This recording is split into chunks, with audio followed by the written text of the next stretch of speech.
Hello! Hello, you fellow Hey. creatives. Hello, everybody. You were doing your, back. you didn't do your What the fuck I'm doing? riding around Taiwan video. What the fuck I'm doing? I'm just trying to do an intro of some sort. So thanks for being supportive of that. Rini, Hello, where's your broken corkscrew opener? Oh, The corkscrew opener wasn't broken because I It was opened just the another cork. bottle of it was wine. her and brain fine. that was broken, was- Noel. I swear I didn't get broke. I swear. It's been too long. Blame it on the cork. No, yeah, welcome to the best fortnightly show in CG. The That's right.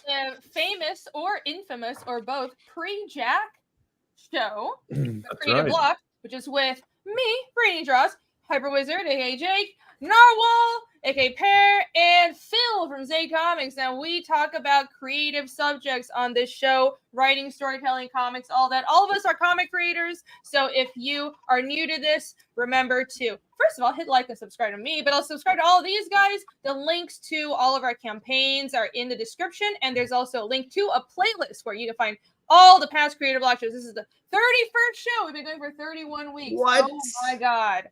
Wow. Crazy. Did you Amazing. know? Did you know in YouTube videos when you like say hit that like now, like it does an animation around the like button with a fucking Mario rainbow thing and everything? What? I don't know. Really? I don't know if it does it live, but Hit yes, that like. Maybe Yeah, only YouTube. videos. Yes, maybe it's just YouTube. videos, but yeah, hit that Crazy. like. No, probably. That would be funny. Chat, tell me if it's doing that because I can't tell. But yeah, hope everyone had a good Thanksgiving. All ye Americans, I had a great one. I actually traveled and saw family for the first time. Well, my American side of family for like the You've first been time. visiting family for like 5 years now. She's been gone for 5 years visiting family. No, She had to I walk was all the just- way there. Irene, I walked to Philadelphia. I need you to rate your experience visiting American family compared to your experience visiting Taiwan family.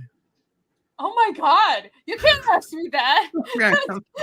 Phil avoided saying the word native. I mean, You I visited mean, your Jewish half, but- right?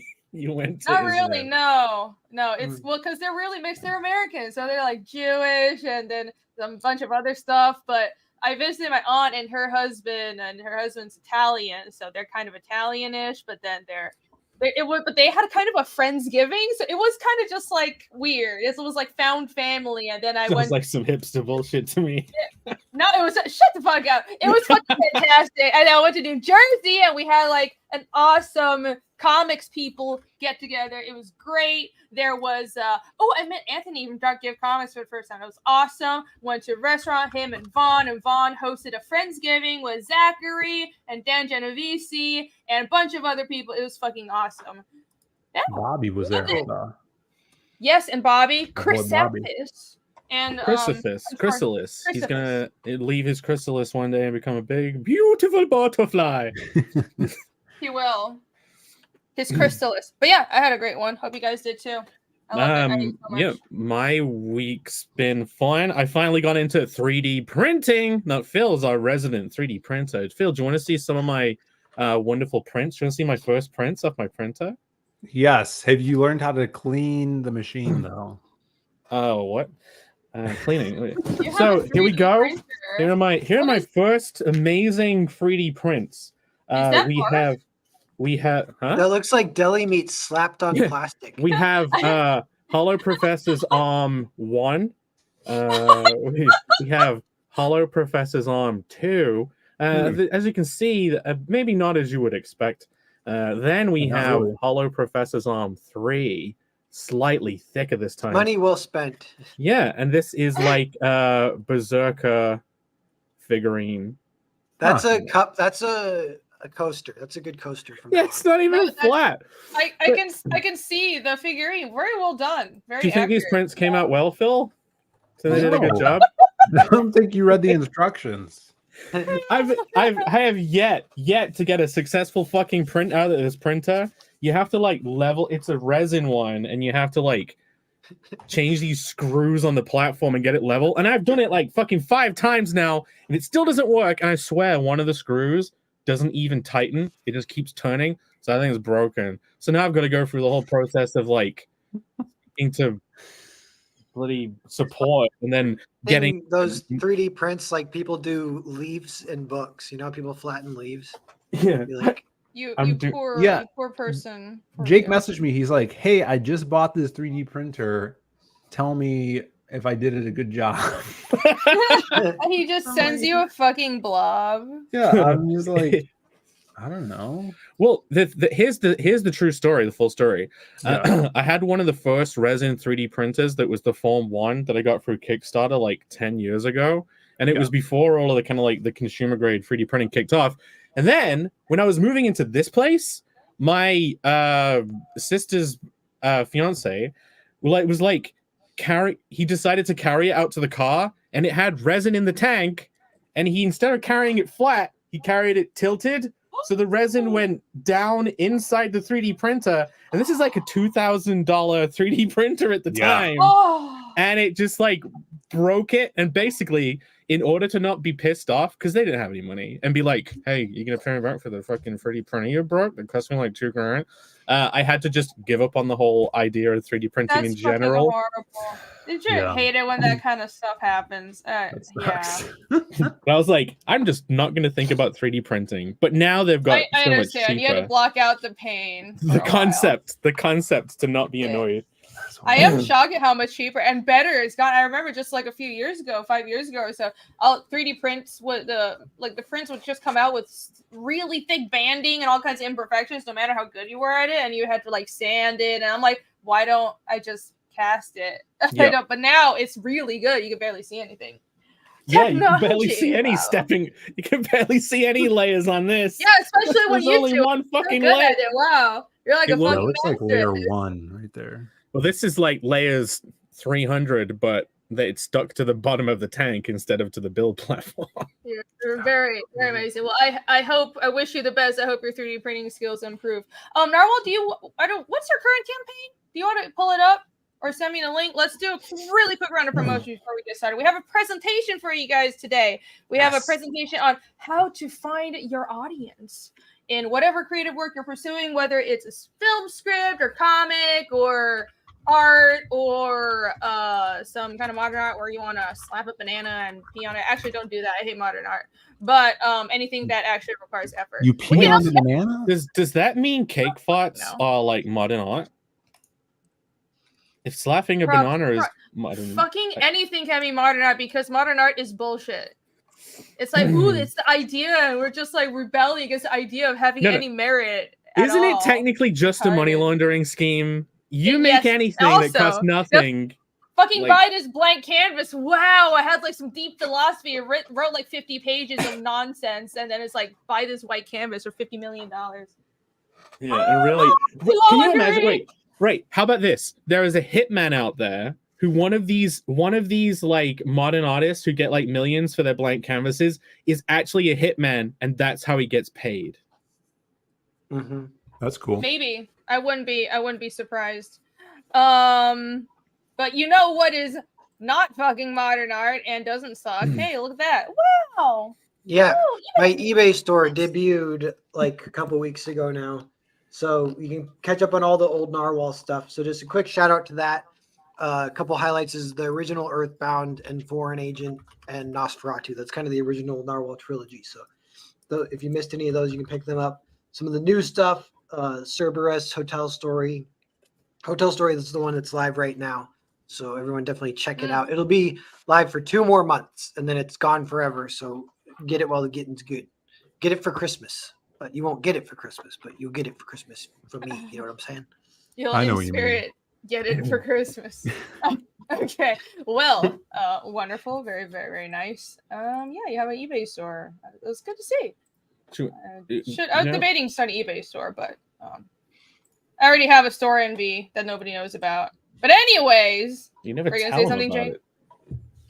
No, Yeah, well, because I pushed the Fiendish store, fiendishcomic.com. But I'll get to that. Lost Pages 3, Phil. Yes, Lost Pages. We are back full force on this. I literally just started lettering again last night. I have, I think, 9 pages to letter to catch up to where the art is. We have like I think now 13 pages left on the main book, which is insane. If you share my screen, here's a little sneak peek at the newest page. shit. I think this is page 59. Right. And Ooh, Ricardo is rendering the hell out of this, putting so much action in here. And this is really building up to a huge climactic battle between Jazz and Krim and Wastoid. And this character is definitely changes in the next, I guess, evolves, I would say, in the next couple pages here. So you guys definitely need to grab it if you have not backed already. And maybe we can get this campaign to 41K. That would be awesome. And when we are done with the art, we should probably have all the art in by the end of December. And we're going to ship this bad boy out next year. So super, super excited for this one. It's 82 pages, and it's been a lot of hard work, but I think it's some of the best looking stuff we've ever put out. So thank you guys so much. Fantastic. That looks really good. Yeah, Wastoid really communicates differently in black and white. Yeah, it's crazy seeing him like this. It's so fun. All the detail. It's so cool. And should I? Oh, I'll be nice. Jake, you get to go first. Oh, I have to go back to sharing my screen. There you go. BlueDickX.com. yes, go to bluedickx.com and sign up for Connell the Barbarian, my comedy fantasy epic. It is an epic because it's like apparently it's an epic if it like includes society as a whole being saved. Is that the definition? Because I never figured that out. Maybe I that's what I kind of read, but I like everything else, I could be being a retard as usual. But yeah, go and sign up. As soon as I finish coloring the Amazing Fiendish 2.5, I'm finally going to start drawing Connell. I'm looking forward to it. I can't wait. I keep like flipping through my layouts and then imagining like the more amazing version where like, oh, what if the panels were more tilted and like it was explosive? But so it follows the misadventures of the titular character. What the fuck is that? You know when you're watching a thing on your phone and then it ends. I was watching Bancroft stream and it ends and then nothing happens. What, and then like minutes? 20 minutes later, it just stops playing a video for some reason out of your phone while your phone is locked. But anyway, at least it wasn't porn. Yeah, at least it wasn't. Could have been worse. Anyway. But yeah, it follows the epic misadventures of the titular character Connell as he inserts himself into yet another crazy adventure. Go check it out. The first story reveals his magical, mysterious power that no one knows what it is. It will be revealed. Nobody knows at all. That's just a It's a spoiler. No spoilers. Can't even tell you. You're not allowed to know what the power is because it would totally spoil the first book. So you wouldn't know it if it bonked you on the head. If it slapped you in the face. Not like Blue Dick X is any sort of hint or anything. Listen, you can go to connellcomic.com if you don't want any spoilers. I know Jake it would be hentai. I think Alex has a point. Oh, don't be so judgy. Jake is a normal, wholesome person. Never talks about dicks or tits. It's pervert fringe. It's the genre. Pervert fringe. Apparently. Well, all right, everybody go. Sign up for Connell the Barbarian, BlueDickX.com. And, last but not least, clearly, because this is my book, go to FiendishComic.com. This is a beautiful, awesome website that I built for my comic that is super expansive. If you haven't visited a website, which I don't know why you wouldn't have because I pip it all the time, I have characters, I have a world map, I have Pantheon species, I have a language, all kinds of stuff, and I have a shop here too. So let me just click that real quick to let people know. Here is a shop, and I don't know if you can. This stuff is all shipped direct from factory. So it's December already, so you probably won't get it in time for Christmas. So you can buy it for yourself for like a January gift, whatever the fuck that means. But yeah, I got a bunch of merch. It's really awesome, including this hoodie and this here tumbler that I'm using right now. Fun stuff. Amazing. I have really good merch. Some perfect stuff for winter too, like the hat, Oh yeah, actually, yeah, let me go back to that. I have like a hat and a leather jacket. Be careful of those tumblers. Make sure you wash them out regularly or you'll get sick from black mold like I regularly do. Oh, nice. Well, thanks for letting us know about that, Jake. I have a leather jacket too. That's really nice. All right. And the current campaign that is open right now is Fiendish Chapter 2.5. Survivor. You know what cures black mold, Jake? Sorry, Rini. Washing Drink bleach. Gout. Gout. It's like Mr. Burns when you have all the diseases going through the door and they can't get through. It's like Yeah. black mold and gout are like fighting to get through the door, stuffing each other. Maybe that's why I haven't had an attack in a while. Okay, we don't. Yeah, maybe that's why I need to just eat mold more, Jake, and everything will be fine. I tried that. I'll give it a go. Hopefully my birthday is in Jan. I should just say that. I should just say my birthday is every other month to get people to buy stuff from my store. I'm not gonna do that. I'm too honest. I'm too nice. But you know what you can buy right now, or you can back, that is fulfilling in pretty short order, relatively speaking, is Fiendish Chapter 2.5 Survivor. This is the first standalone one-shot to the Fiendish series. Chapter 1 and 2 have both been out. There were crowdfunded as well. And Chapter 2, we are actually nearing the end of fulfillment. RJ has so all domestic, everything except the Australia orders are out, like shipped. I paid for all of them. I paid so much fucking money, but I did it because postage costs a motherfucker an arm and a leg. But Australia orders are packed. They're gonna go out soon. The Australia orders weigh 130 pounds. That's how heavy it is. It's just insane. It's gonna cost me like $3,000 or some shit just to ship all the Australia orders. Nice. But it's fine. I love you guys. So once those go out, we're done. We're done. Hey, Rini, I finally got my shipping notification. Watch that 130-pound shipment get lost in the mail too. No. God, that would suck. No. It gets dropped in a different pond this time. I would just laugh because there's no point in crying. It would just be like, how could this happen twice? Yeah. Dude, and like that would suck because we're out of one of the cars. I need this stuff to get to the customers. We did that for Cash Grab. We shipped everything to Bancroft. It was 2 big boxes of packages. And shout outs to Michael for that. But yeah, I feel you. Yeah, I'm excited that finally it's coming here. Finally, I'm gonna get I'm glad you got your notification. I don't know why yours took so long. I thought UK orders, but he wasn't. Only Australia was like the one country that was saved at the end. And I apologize, but it's because Australia shipping is like really weird from the States. But yeah. So that's almost done. I posted a shipment fulfillment update on the Indiegogo page as well. But in the meantime, I know a lot of people have been waiting to get their Chapter 2 books before backing 2.5, so now you can look forward to that. 2.5 is, like I said, the first standalone story, and it's about Casimir's background. It's a flashback to how Casimir grew up after he survived the destruction of his hometown, and he was left on his own to sort of fend for himself in the woods, but he does get taken in by this weird, mysterious hunter, and we see how he meets some of the other characters that are in the main book, like Ragna and Iskil. And it's a very introspective, survival-based story, and I'm very proud of it. I'm sure you guys will love it. The art is done by Michael Rushbrook, who is in the chat. I saw him early. Shout out to him. This is the first time I've written something for someone else to draw. I did color this cover, but the drawings is by him. This cover is also mine. But here, these interiors are Michael Rushbrook's art and colored by Jake. Wow, look. It's by Jake. Woo! And it look awesome.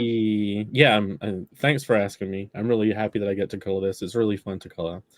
It's going to look fucking awesome. I'm very happy with the work. Yep, I'm excited for it. And we'll be fulfilling this in April. That is the goal. And it's quick turnaround because Michael's been, the art is, we just need to finish coloring it. The art's been done forever. Yeah, Rainey's protecting you all from Connell by making me do this first instead. She's like, wait a minute. How about we just keep that on the back burner for a bit? Yeah, exactly. That's totally my goal. But yeah, thank you everybody who has backed this so far, and check it out, please, everyone. You guys are the best. Thank you. Okay. Julie Pascal says, employing others is the best virtue. That's why I employ an army of homeless people to tell me what's happening in the city. I walk amongst them and they think I'm one of them, and it offends me. But I can't tell if Narwhal's joking sometimes. Do you have a name for that now? It's not the Nafia. Like you have a name for the Nards. The Nods. The almond Nods. I love that, the Nards. Why does that sound like something mildly dirty? The Nards. Yeah, Oh, I kick- tweeted the other day. kicks right I in the said, nuts. I was I like, like that, I though. demand much of my nards, but I giveth them much in return. That's awesome. Um, It's so kind of because it's kind of a play on nerds. Oh my gosh, it's good fan Yeah. thing. Noel, you know that photo of you at the top of your page on your eBay? You know the old photo Yeah, with you yeah. that had Rainy, share my screen. This is who it always reminds me of whenever you have you ever maybe this is a niche thing by now, but Check out my pan, mate. It's fucking busty as all. Maybe I'll just get a bed here so I can like come down and fuck loads of birds in here, like. You fucking gay cat! You fucking lorry dickhead! Just pretend I'm looking for a job, like, because I want to fuck her and all. What the That's my hell? fucking wife, dickhead. do you guys not know what Devo is? No, No. this is a British thing. No, That guy you're seems I We're can't- Americans here. What the fuck is this? I can't even understand them. them. Fucking making comic books, me. But yeah, you know, do you This guys is know? some like Brit bong reference. I don't understand. Do you guys know Salad Fingers? Right, the No. animation. You don't know No. Salad Fingers? No. You don't know who David Firth is? God damn it! No, what are you talking Yeah. about? Okay. I've Never watched- seen this young I've watched- checkout. I've It's- watched the TV show Taboo starring Tom Hardy. That's all I know about you, limeys. Okay? You limey fucks. Then I guess no one gets the reference, and maybe it's too niche. Maybe I come from a completely different side of the internet to you What a guys, world. and this is fallen on deaf ears. But yeah, this is Devo. He's a typical chav, which is something we used to have over here as like a subculture, and they all wore like Burberry. But yeah, Oh, that's minging. Is he dead?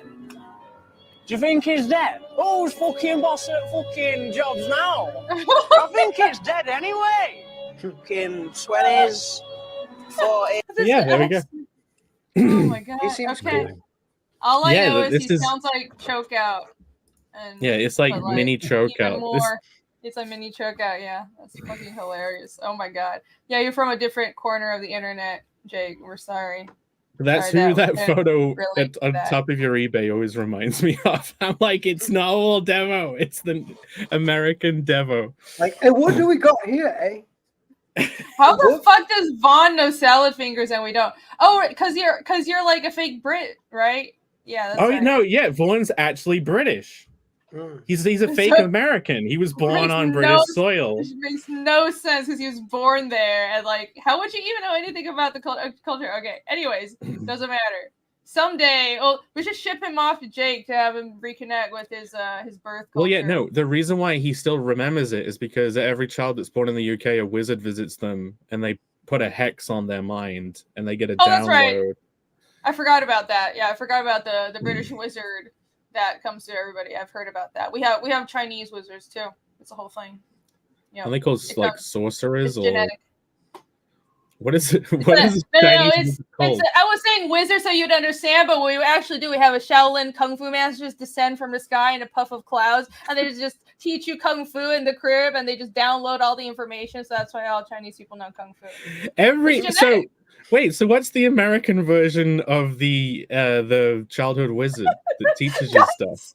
Like, would that be just like It's some just man with a born gun with that a gun. shoots the knowledge into their head? Like, Oh my god, no!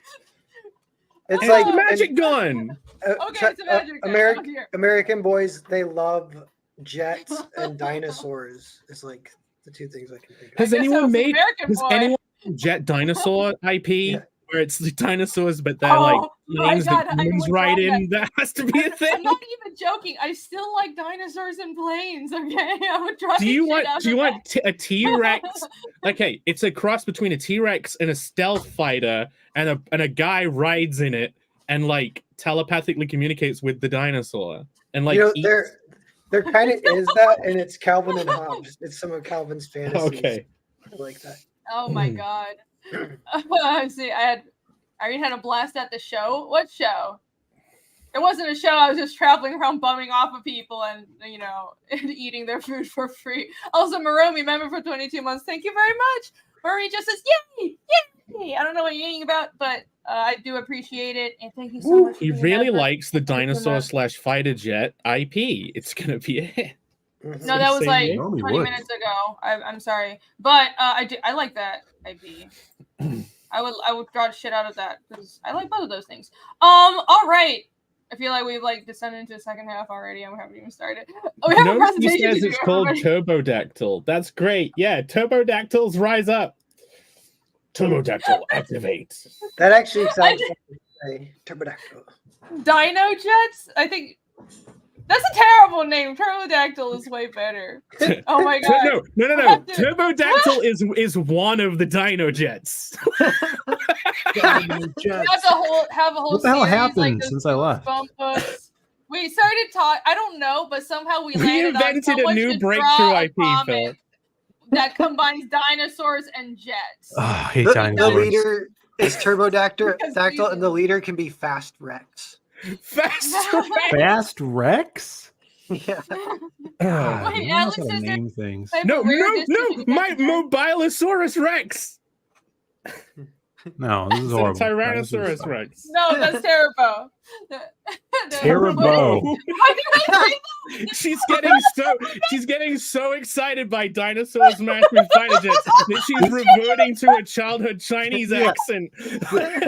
That's so terrible. That's terrible. By the That's way, terrible. I just held this up. I have not started drinking. This is what dinosaurs do to people. Dinosaurs are Oh, dumb. wow. Dinosaurs make people dumb. Oh my god! Wait, Terabo is one of the Dino Jets. No, it's the place. Dino monster. No. Wee. Yeah, it's the island it takes place on. Is called Terabo. Terabo Island. It's like it's an island in the middle of the Bermuda Triangle, so it's never been discovered, and it has like a volcano in the middle that's constantly erupting. What We did could be you in our sell own Terra world. like Earth and then Terra Bo and nobody knows the references to just Yeah. me being a retard on the street.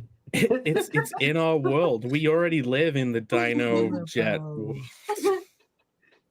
Are you saying that? Do you think they've already cloned dinosaurs and they already exist? No. If they did, I want one. The dinosaurs evolved even further into jet planes Oh. and automobiles. It'll be like those anime girls, those anime girls that emerge with tanks and battleships. Have you seen those? Anime is amazing. Yeah, those are So great. the dinosaurs can just merge with any human technology. I mean, someone in Japan, No. because Japan is a mind of creative genius, was like, what's my target audience? I think it's young men, which will tie in really well to our list. I'm trying to direct towards it. But they're like, what will they like? They like tits and cute girls and guns and weapons. Let's mash those together so it's just cute girls that are merged with guns. It's like a Gundam, except it has real tits. It's amazing. I don't even know what that That reminds me of the sexy Bionicles that some people make. Have you seen those? Do you remember Lego Bionicles? They take the pieces A and place they like Legos never should have gone. sexy I want a sexy Bionicle, god damn it. They make like robot mech booby girls out of the Bionicle pieces. Here, share my screen. I think this is what you're talking about. Real quick, let me read Mr. Burger for $5. Thank you so much. Narwhal, don't even think about starting your own cult, bro. That's my racket. CG's only got room for one loony cult. I mean, legitimate religion. Too late, Mr. Burger. Let our Exactly. cult war. May the greatest cult win. We are all in the game of starting cults for ourselves. Okay, this is just equal competition. So branding.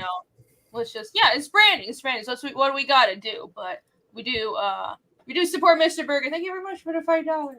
Mr. Burger. Narwhal's well on his way to starting. They call me Look at Mr. that. Burger. Is this what you're talking about? Yeah. I don't think are all of those. I don't know if those are all official art. Oh, it's but like there's- waifus, but applied to tanks. That's funny. Gun Yeah, but Fu. they're literally merged with the tanks. I can't fucking see with these sunglasses on. Alex VRB will probably knows what the actual anime is called. For our dinosaur jet one, I could see Turbodactyl smoking like a cigarette and being like, it turns out Darwin was wrong about evolution. The cuck. That cuck, whatever his name is, cuck Darwin with his fucking island full of finches. I spent my island on a different island full of birds, sexy, beautiful ladies. Oh, wow. This is why anime and manga is selling more. Talk about torpedo. This is tits. just like this is the perfect gift. Where does it come from? This gif and like the girl going under the string with her boobs bouncing in 30 different dimensions. Dodging the bullets. The boob bounce. Yeah. The nipples graze the What's path. up? Hello, Patrick. Yo, what's up, Pat? Red Prince Productions. Yo. Oh, 40% said that's just how boys' brains actually work. No, I know that. I'm not being smarmy. I understand. I've met men occasionally. I've met a couple. I've met a couple. I leave my house sometimes. Boobs. All right.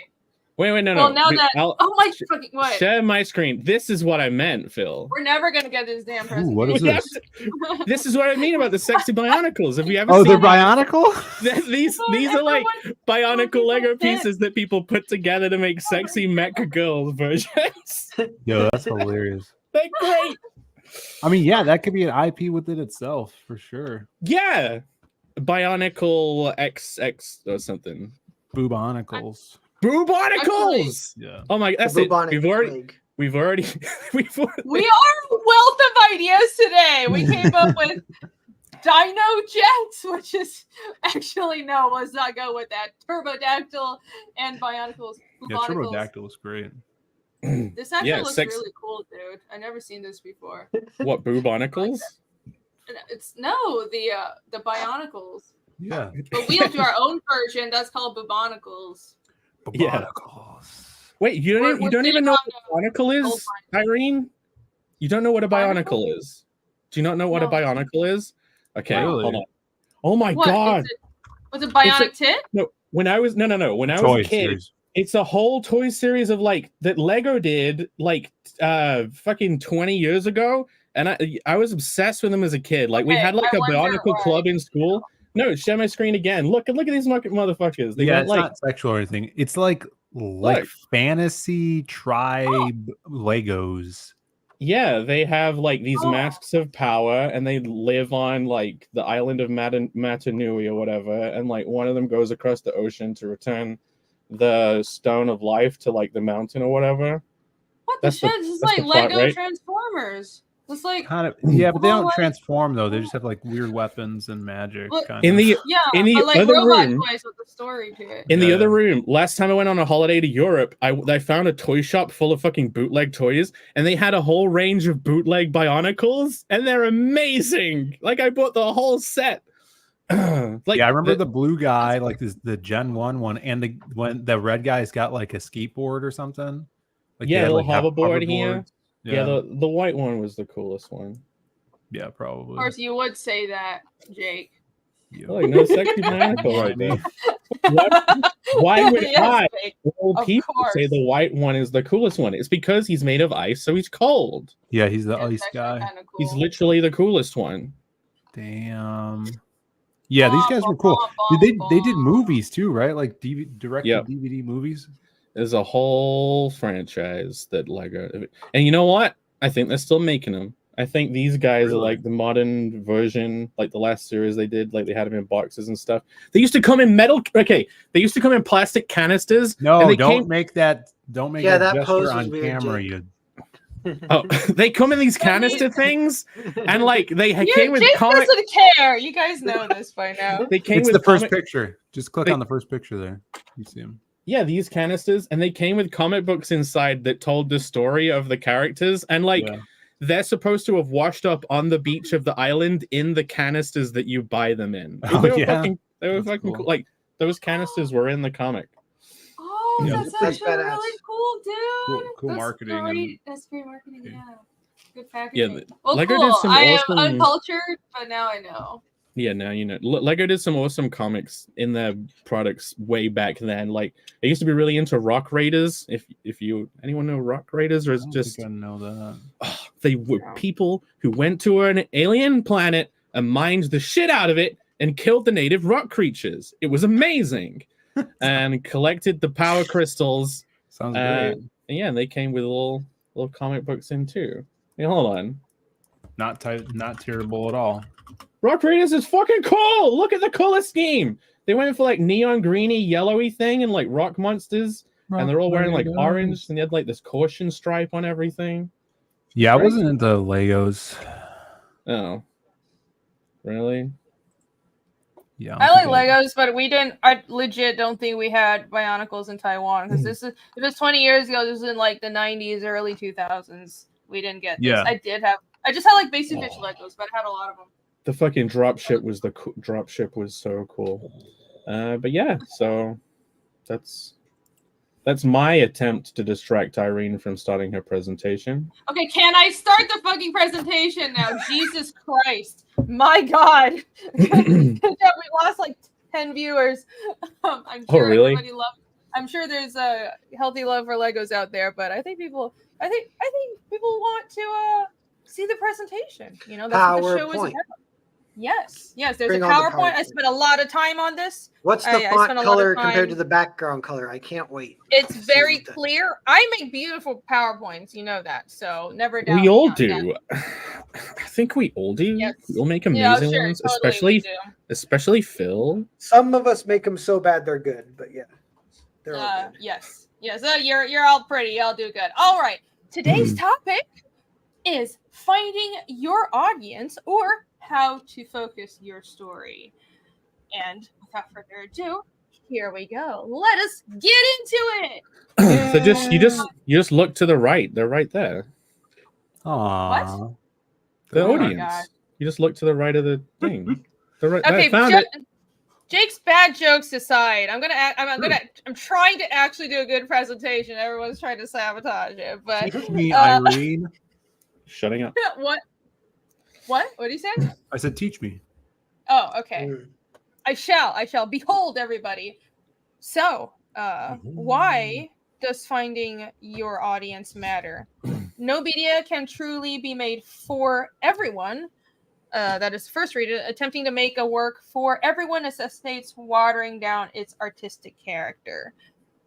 A dedicated core audience will give your work longevity, and also knowing your target audience will help you focus the tone, presentation, and scope of your story. If the work connects with human universals, it may gain a following of casual fans too, but this is a bonus, not a goal. These are just sort of the bullet points of what we're going to talk about. So the general idea that I started out with was how to find your audience, and then this sort of also merged with, I realized I couldn't talk about this without also covering how to focus your story, because I think these are two inseparable things, right? If you know your target audience, and you also know what kind of story you want to tell, and because storytelling, I think it's a communication art. It's not just about what you want to say, but it's also how you want to say, how you want to present it, and whether you're aware of it or not. But I do think it's better for a creator to actually think of it, and to be aware of who is my audience. Is my audience people like me with my similar morality, or am I creating something for for example, people will create for their children. They want to make something that their children's generation could read. All these things, I think your work will be clearer if you think about, who am I making this for?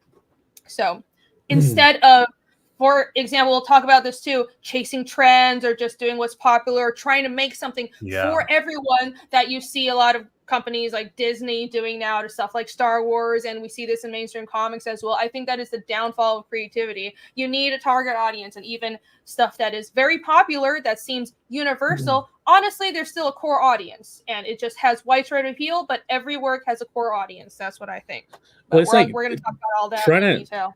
Trying to find a core audience that actually exists, right? Because I bet the people that make that stuff would be like, no, there's an audience for it out there, and they'd say who it's for, and it's like, are they even real? Like, they're almost, some people are chasing like a phantom audience. They think it's a real niche audience that they want to target, but like, it's just not there. Yeah, like a focus group thing. Like, we're trying to target,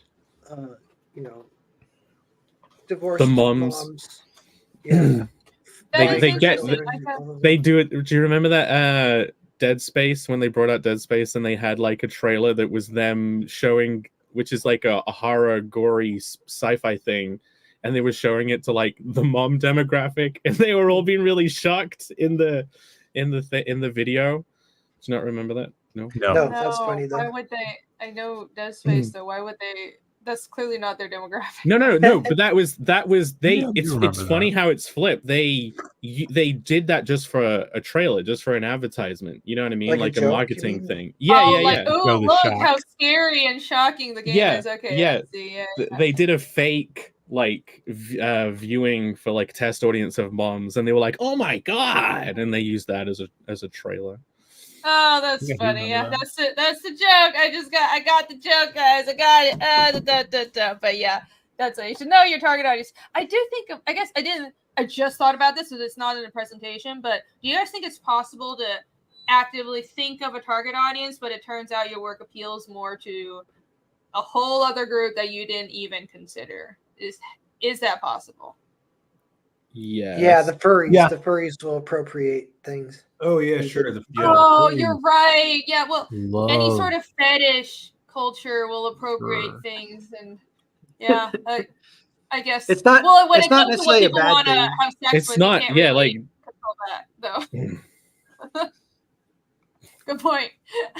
So aside from that, yeah, that's interesting. Yeah, I didn't. well, know that. and I almost wonder. Yeah, it's like SJW's trying to claim Dungeons and Dragons and claim that orcs are black people, and that you can't have orcs anymore or something like that.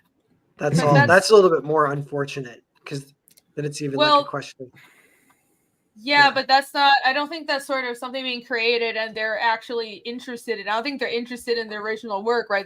They just want to change it for power. They want the power of controlling the media. Yeah, I they wouldn't want the say that's brand. like- They Yeah, didn't even read it. Yeah, that's true. yeah.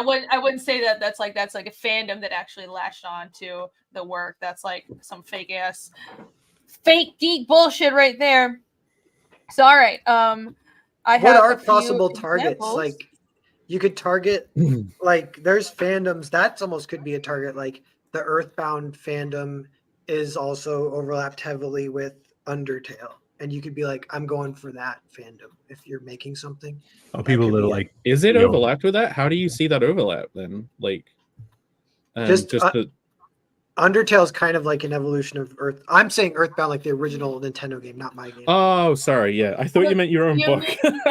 You mean like pitching it? For example, people will say my work is kind of like Punisher merged with I don't know, vampires or some shit. Like they'll use that to give an elevator pitch. Do you know I what? don't think it's a good idea.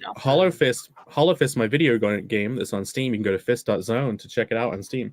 That's literally targeting like people who played Pokemon when they were younger and they grew up and the games didn't, and it's like a bit more of a mature game, but it's like this all of the similar kind of like trappings.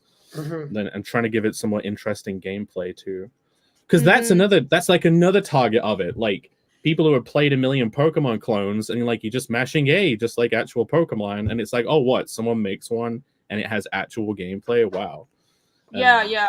I think I'm sure we can all find examples of that, but I think our influences all organically go into our work, and people that are also interested in our influences would naturally be interested in our works, right? Like, for example, I've said before, it's like the manga that I really love is stuff like FMA and Vinland Saga and Berserk, and I think those influences are super clear and fiendish, and I don't hide it.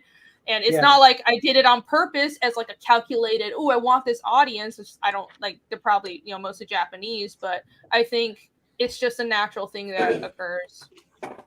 One thing about fiendish is since playing like a bit of Pathfinder, I've realized just how I can finally see how the story is basically like a campaign of like a role-playing game. Can you see? Yeah. Yeah, but I didn't want to. Well, with the way our GM plays it, it's not standard D&D where you'll meet in a tavern and then you just go on an adventure path. It's very open world, so I try to make my story like that. Honestly, it was like I was trying to figure out what to write for the longest, and then Pathfinder inspired me to figure out how to structure the story. So I kind of wonder how much of the structure of those games was like inspired by Lord of the Rings, because Lord of the Rings is just like walking. No, it absolutely was. Yeah, that's exactly what it was. That's known. The first editions of D&D were they were going to use the name hobbits, but then the Tolkien estate, I think, either threatened to sue them or sued them, and they had to change it to halflings. So halflings are these like little short people, and D&D and Pathfinder, they're supposed to be hobbits. So D&D is absolutely inspired by Tolkien's work. Like the whole set of fantasy. Elves weren't the way we think of elves in European fantasy now. That is invented by Tolkien. That's not how people thought of elves or Yeah, no, even elves are like or Santa Claus orcs. workshop elves, like little Yeah, guys or who it cause was a trouble. malleable term. No, like for example, gnomes and elves are kind of interchangeable. Orcs and goblins were kind of interchangeable. They could just refer to all sorts of ugly or like monstrous creatures. And Tolkien solidified what all those terms. His work was so popular that people started thinking of those terms as specifically. There's an image in your head of what that is. It's almost like the female demon Lilith.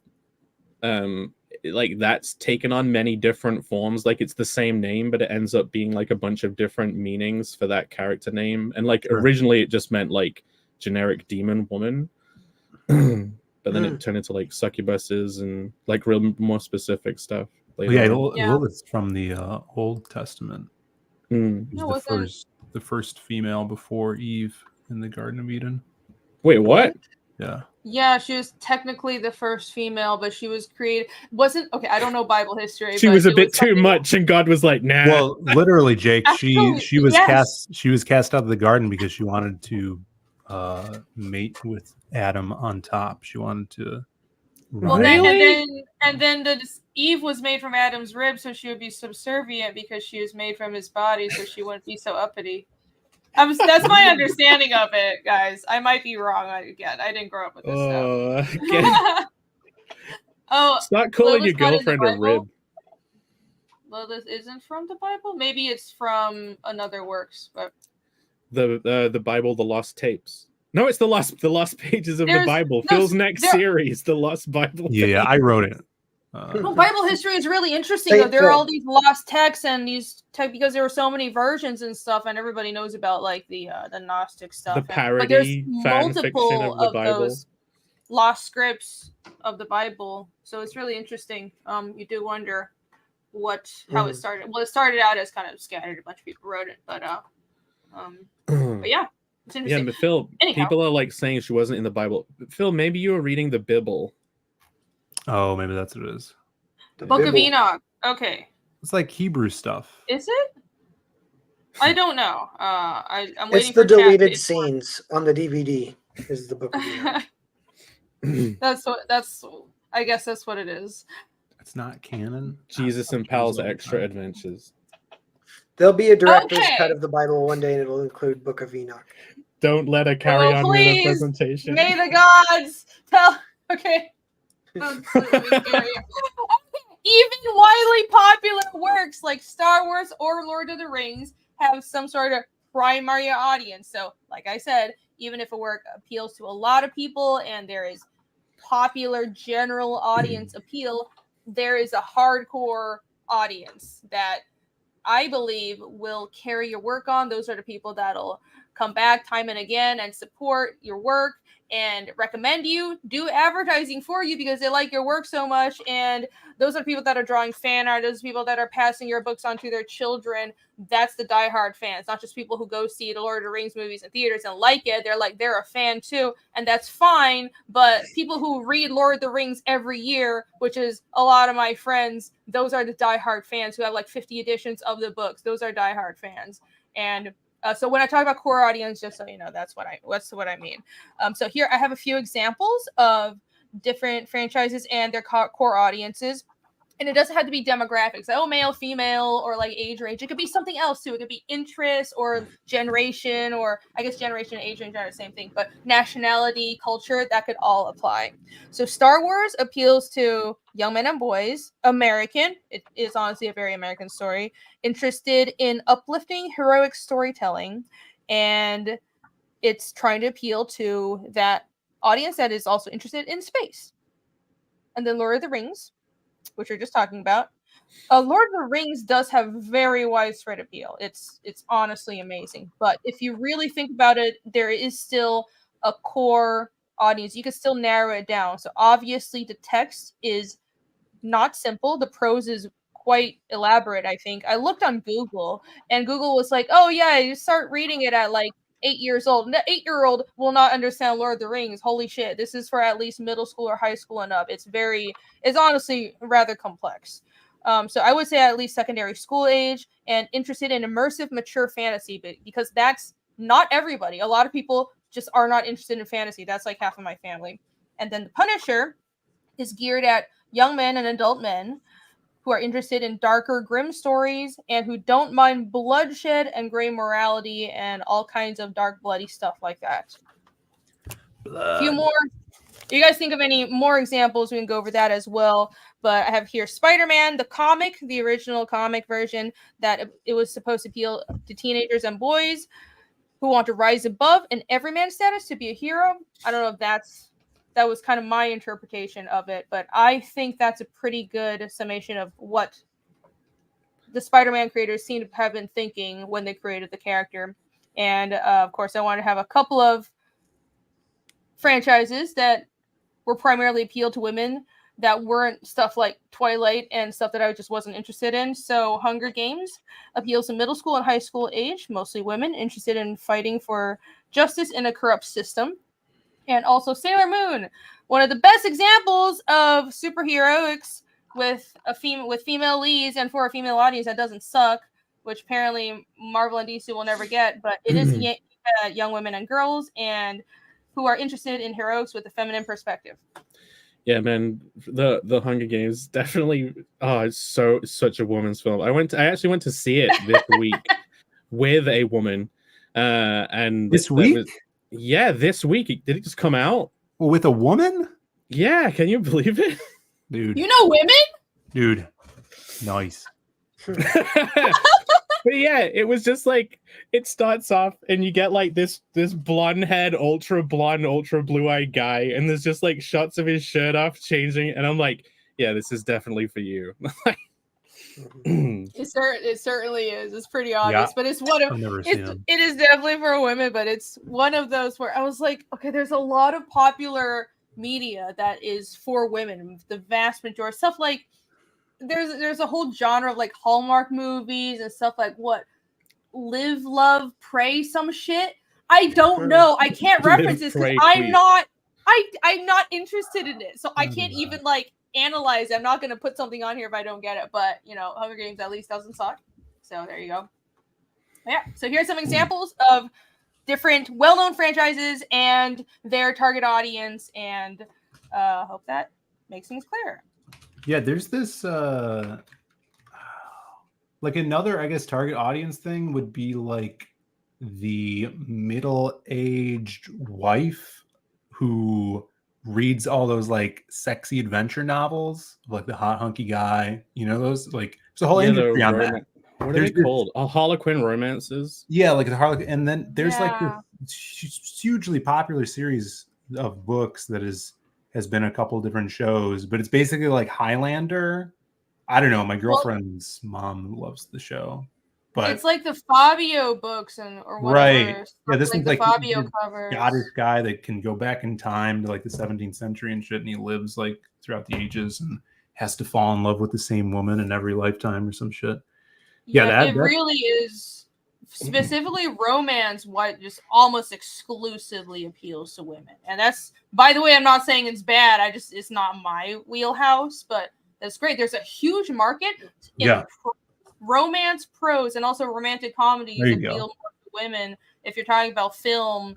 But comics are almost always a male audience. Even in manga, where you have a huge female audience, still mostly male. I think it's just because it's more visual. The guys are more visual. Okay, we're not allowed to say that, but it's Even true. Romy knows that Outlander was the series and show I was thinking of. Thank you guys. Yeah, but romance. Smutty romance novels. And you know, our boy Mira, he brought in that romance to Berserk, and that's part of what makes it so great too. I think so. Yeah, I was surprised, but then when you find out about it, it makes total sense. Mira was a huge shoujo fan, so there's all these, but he weaves this kind of soft shoujo stuff in between the badass demon killing, and I think what ends up happening is it makes it different. It makes Berserk stand out and have a sort of more emotional core that's very different than a lot of other, like, you know, hack monster It makes stories. it warm.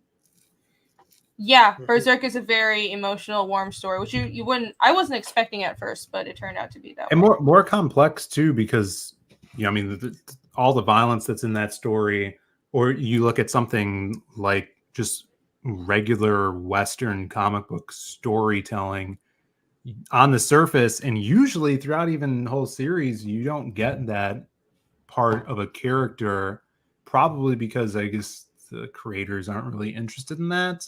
But I've found like some of my writing that has elements of that. I've seen that females do like those stories better. Like my character, the Masquerade, he has a love interest, and you see kind of a big moment in the first book that shows that off. And I know like Vanessa, she's, the Masquerade, she loves that character out of the Lost Pages. So I wonder if that would have anything to do with it. Maybe, yeah. I think I do. Outright just pure romance is not my thing, but in stories when there are those moments of emotional change, I do really like that. I think it makes a story better because, you cover all aspects of a human. All right, and so the next point, why not aim for mass appeal?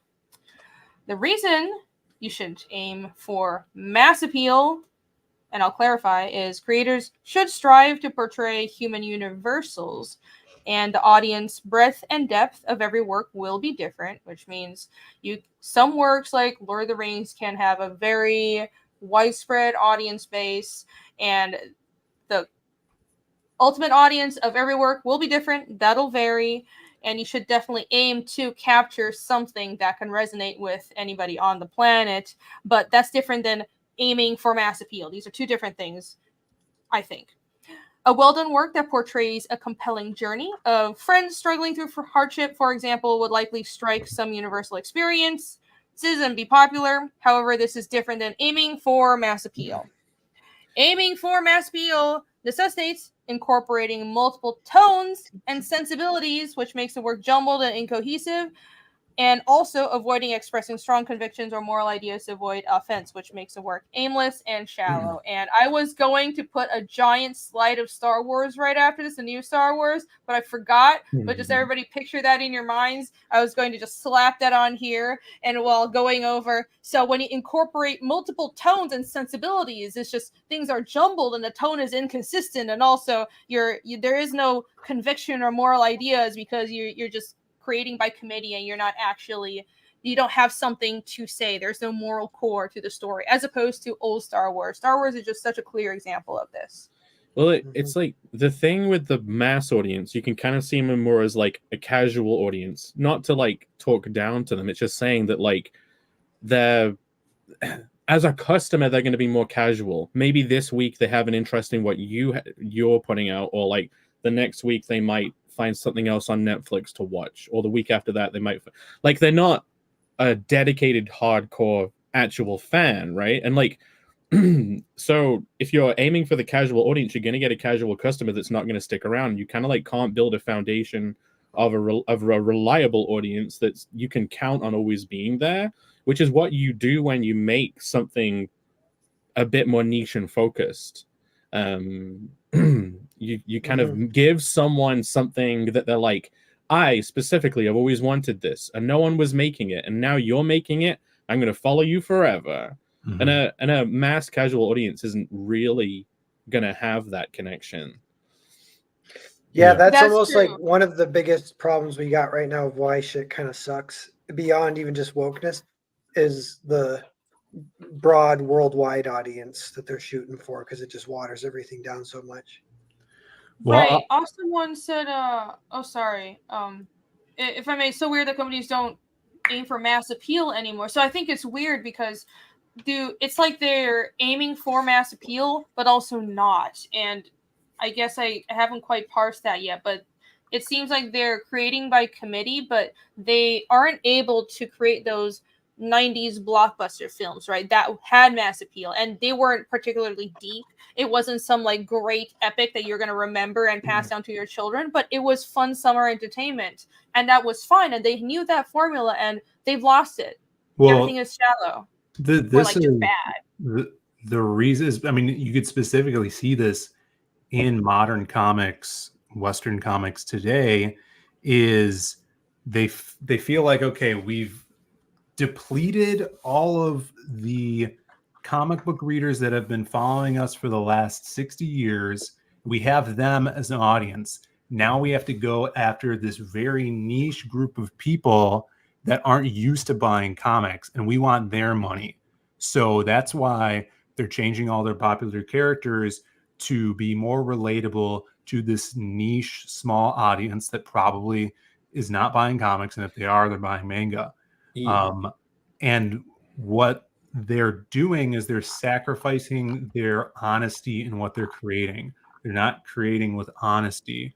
They're creating to grab on to a trend or a fad, and it's blatantly obvious to the lifelong comic book reader. They're getting angry about it, and then the people that don't read comics think this is a joke because they're like, oh, they're just putting these stereotypes into their books and thinking that it's going to appeal to me.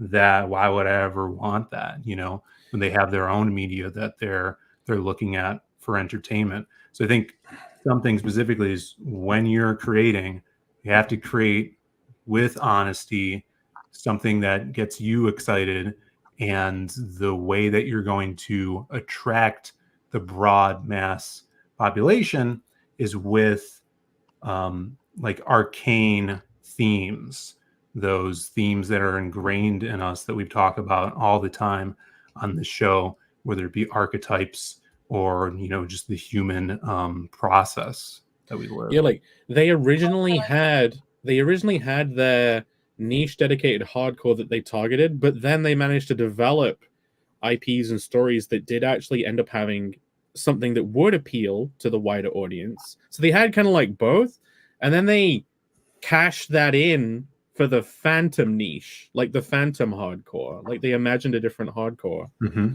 I think Phil is right about that. I still think, and maybe this is my bias, that you shouldn't aim for mass appeal, but if something has mass appeal, that's great. But I think Phil broke it down really well. I can't speak today, Jesus Christ. Really well, where they're chasing this audience that is ideologically driven, and that is different than creating something genuinely and honestly for a demographic, people that have real life experiences that aren't informed or aren't indoctrinated, aren't an ideology that is inconsistent and isn't well thought out and isn't logical anyways to begin with, because most ideologies are. It's essentially, and that I think that's why a lot of woke comics, so to say, come across as preachy, because they aren't honestly exploring a subject. It's our ideology is right and we're correct, and clearly this is our bias, and we want to tell you that this is a correct point of view, instead of honestly creating something for a true demographic and core audience. And that way, I think people that aren't the core audience would be able to latch onto that. Does that make sense? I think it's not genuine, right? Yeah, definitely. Yeah. And it's, that's why the themes and, age-long archetypes are very important just to know, so you could, kind of push that stuff through with your characters, because those are the important parts that are going to resonate with a reader of this stuff. Yeah, like what Phil's talking about is how you actually gain mass appeal. Whereas the way it seems some people think they do get mass appeal is they try and throw in a bunch of elements that would please every niche at once. Yeah. Do you know what I mean? Like Phil's talking about the underlying code of being a human that can be connected to through adding certain like themes and exploring different genres and stuff. Whereas like people are like, well, this group likes this, so let's just shove this character here, and this group, like not even just the woke stuff, like everything. Like, oh, we'll just have generic boob woman even. Like that might work, but if you're just plugging all these random elements together, you just get like a Fortnite team of random characters and elements, and it makes it's not genuine. Sense. It's anything that's ideologically driven that's not genuine, and I think the audience can tell, even if someone is like, well, some other kind of ideology, it's people aren't stupid. I think not aiming for I think the key is not aiming for mass appeal. That's sort of something that should happen organically. Yeah. And you can't have true mass appeal unless you have a core audience and you're creating genuinely from a place where you have something to say. There's a true core to the story. But if it's propaganda, then there isn't any core. There's no emotion in there. You're just throwing things out there because you want power, and this is like, oh, this is the right thing to do. I need to preach to people. The other thing with the SJWs, it's a little weird to kind of explain some of it's like the stuff that's hard to explain because like they have these contradictions almost, and you can sort of explain that. For one, it's that they love self-inserts and they love themselves and their own ego, and they actually might not even be thinking about audience at all. They just kind of suck. It's really like self-indulgent and masturbatory. Oh my god! No, yeah, like very narcissistic stuff. You just reminded me of this Gwenpool page I saw, and actually maybe it made me want to like throw something on the ground. And I'm not exaggerating, guys. I've never had this reaction before. I don't like freaking out about, oh, this comic is so like social justice warrior. I mean, I'm just tired of being offended by that stuff is what I mean. And I'm like, whatever. But I don't know why this actually just made me upset, because it was a page of current Gwenpool comics, and she wasn't even like that when I worked on the book. Okay. It was so self-indulgent. She was congratulating herself for becoming an icon. And on so many levels, that is not superhero behavior. That is not even kind of like gray morality behavior. That's just being so full of yourself and being so full of hubris. That's villainous. And it was so strange that it was being presented as cutesy, and I was genuinely disturbed by it. Yeah. So it just reminded me of that. That's propaganda, guys. Don't do that. My God. Yeah. Yeah. So even the basic level of like identifying an audience and kind of constructing something for them, that's almost like a pretty good, like it takes a little bit of talent to even be able to do that. And SJWs aren't really even operating on that level. I'm tempted to pull it up. Can I pull this up? I'm going to derail my own damn show. This is so fucking horrible. Sure, I mean, it's just, please. This is so bad. Downloads. Let's see. All right. I don't know if you guys have seen it. Maybe this is old. I'm kind of out of the loop because I just don't really. I think it's new. I recently heard about it. Yeah.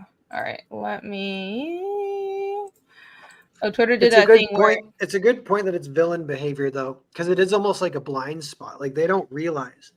They think they're writing something good, and that's kind of how you explain it, is that it's a blind spot and it's sheer self-insert narcissism, basically. And that's like all they can do almost. That's like their level of talent is like the most basic level. And I guess the flip side to that is sometimes people will say, I wrote like, something that I would be the audience for, like something that I can enjoy. That I usually trust people who say that, but it's even different to just be like, not even thinking about the audience. All you're doing is like self-insert, tunnel vision, kind of blind spot. Right. Yeah. I mean, Mike Barron says it all the time. Like your first job as a comic book creator is to entertain, right? Yes, that should be number one. Absolutely. Absolutely. That's pretty clear. I think that's a great thing to keep in mind. It seems so fucking obvious, but apparently it's hard. And Narwhal brings up a good point where I do think that creators should make things they enjoy instead of chasing what's popular. But I don't know if the problem with these really bad ideologically driven movies and comics and whatever, is it because the creators are creating what they enjoy, but they're just so narcissistic that when they create something they enjoy, it's just horrible, and we're looking into the mind of a narcissistic psycho that nobody wants to have anything to do with? Or is it they're not genuine when they say, I'm making something I can enjoy? They are just saying that because they know that being these identities and saying these things about yourself and being kind of a victim, even though they're not, is like, if you claim to be, I don't know, all kinds of strange stuff, then you're propped up in society nowadays, so you're not a victim. But I wonder if it's just not genuine and they're creating for an ideology. They're not even actually creating for themselves.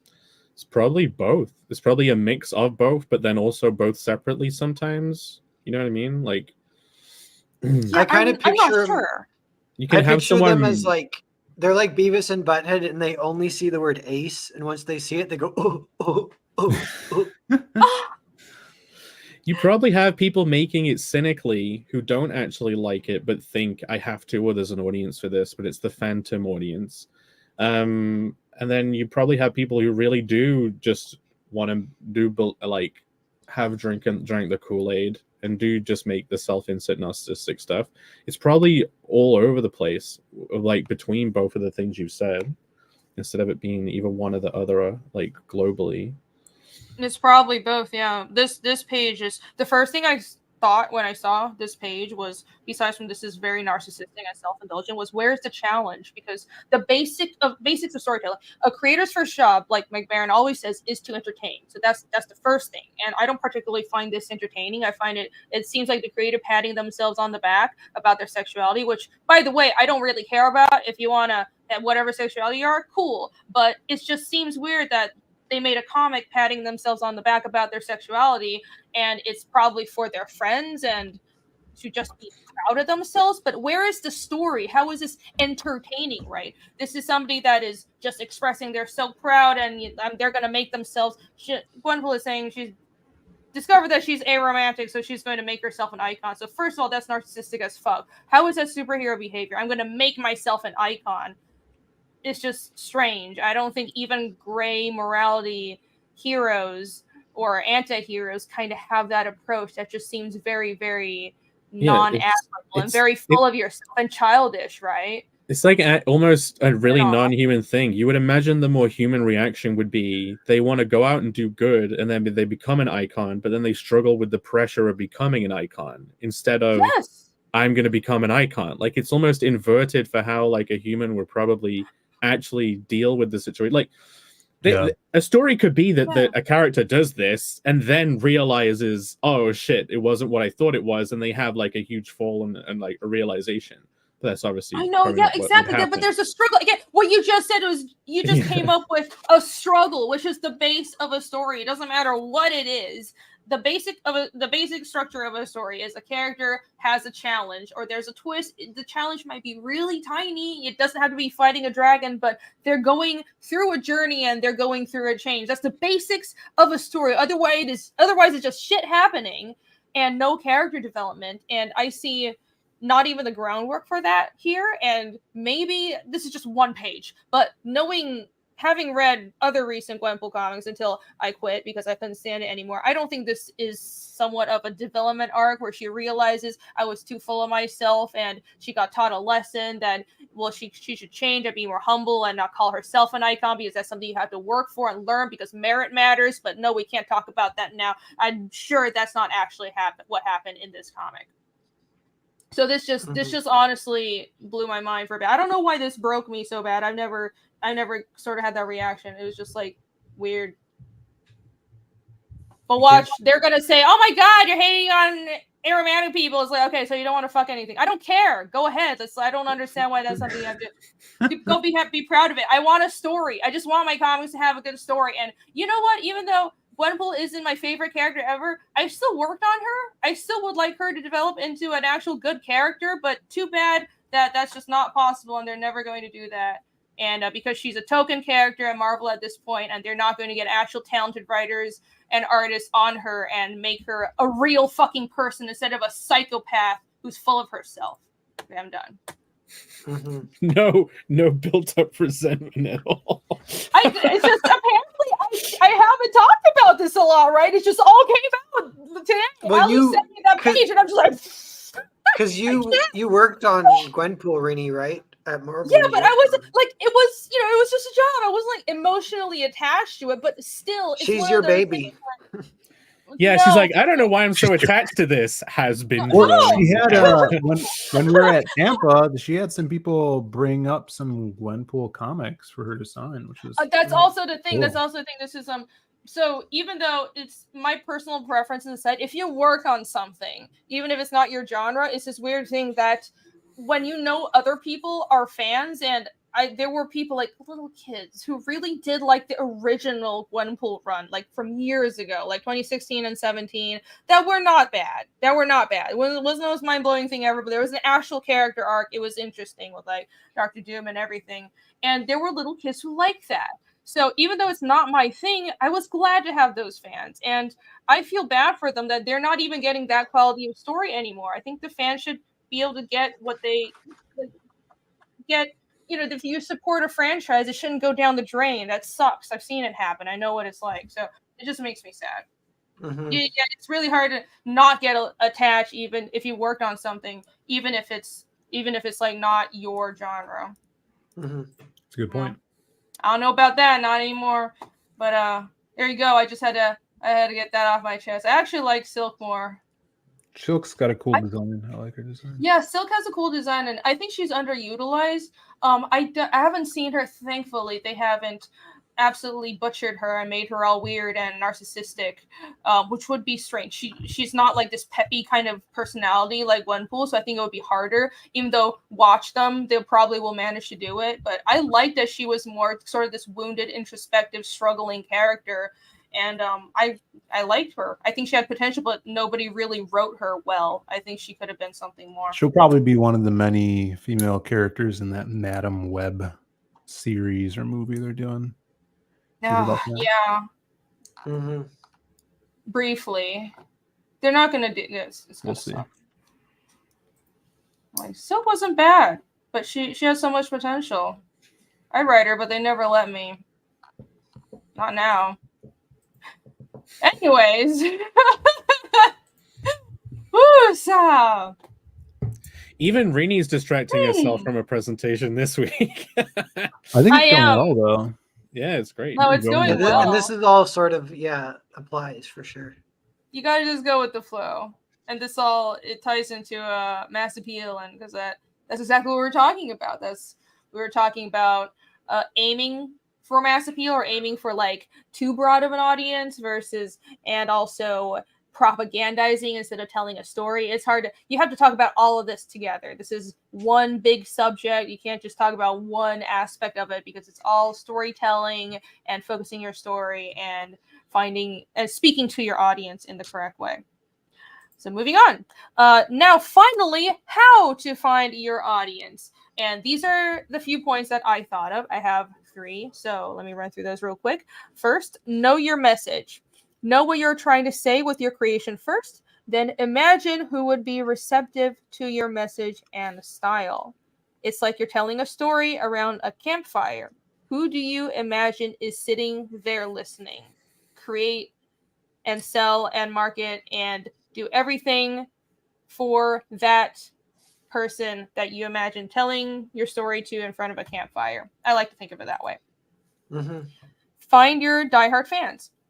Maybe you're trying to speak to people who share your morals. Maybe you want to create something your children can enjoy. Regardless of who you're trying to target your story at, remember that it is the diehard fans, your core demographic, that will spend time advertising for you, asking for more material, and passing your work on to their children.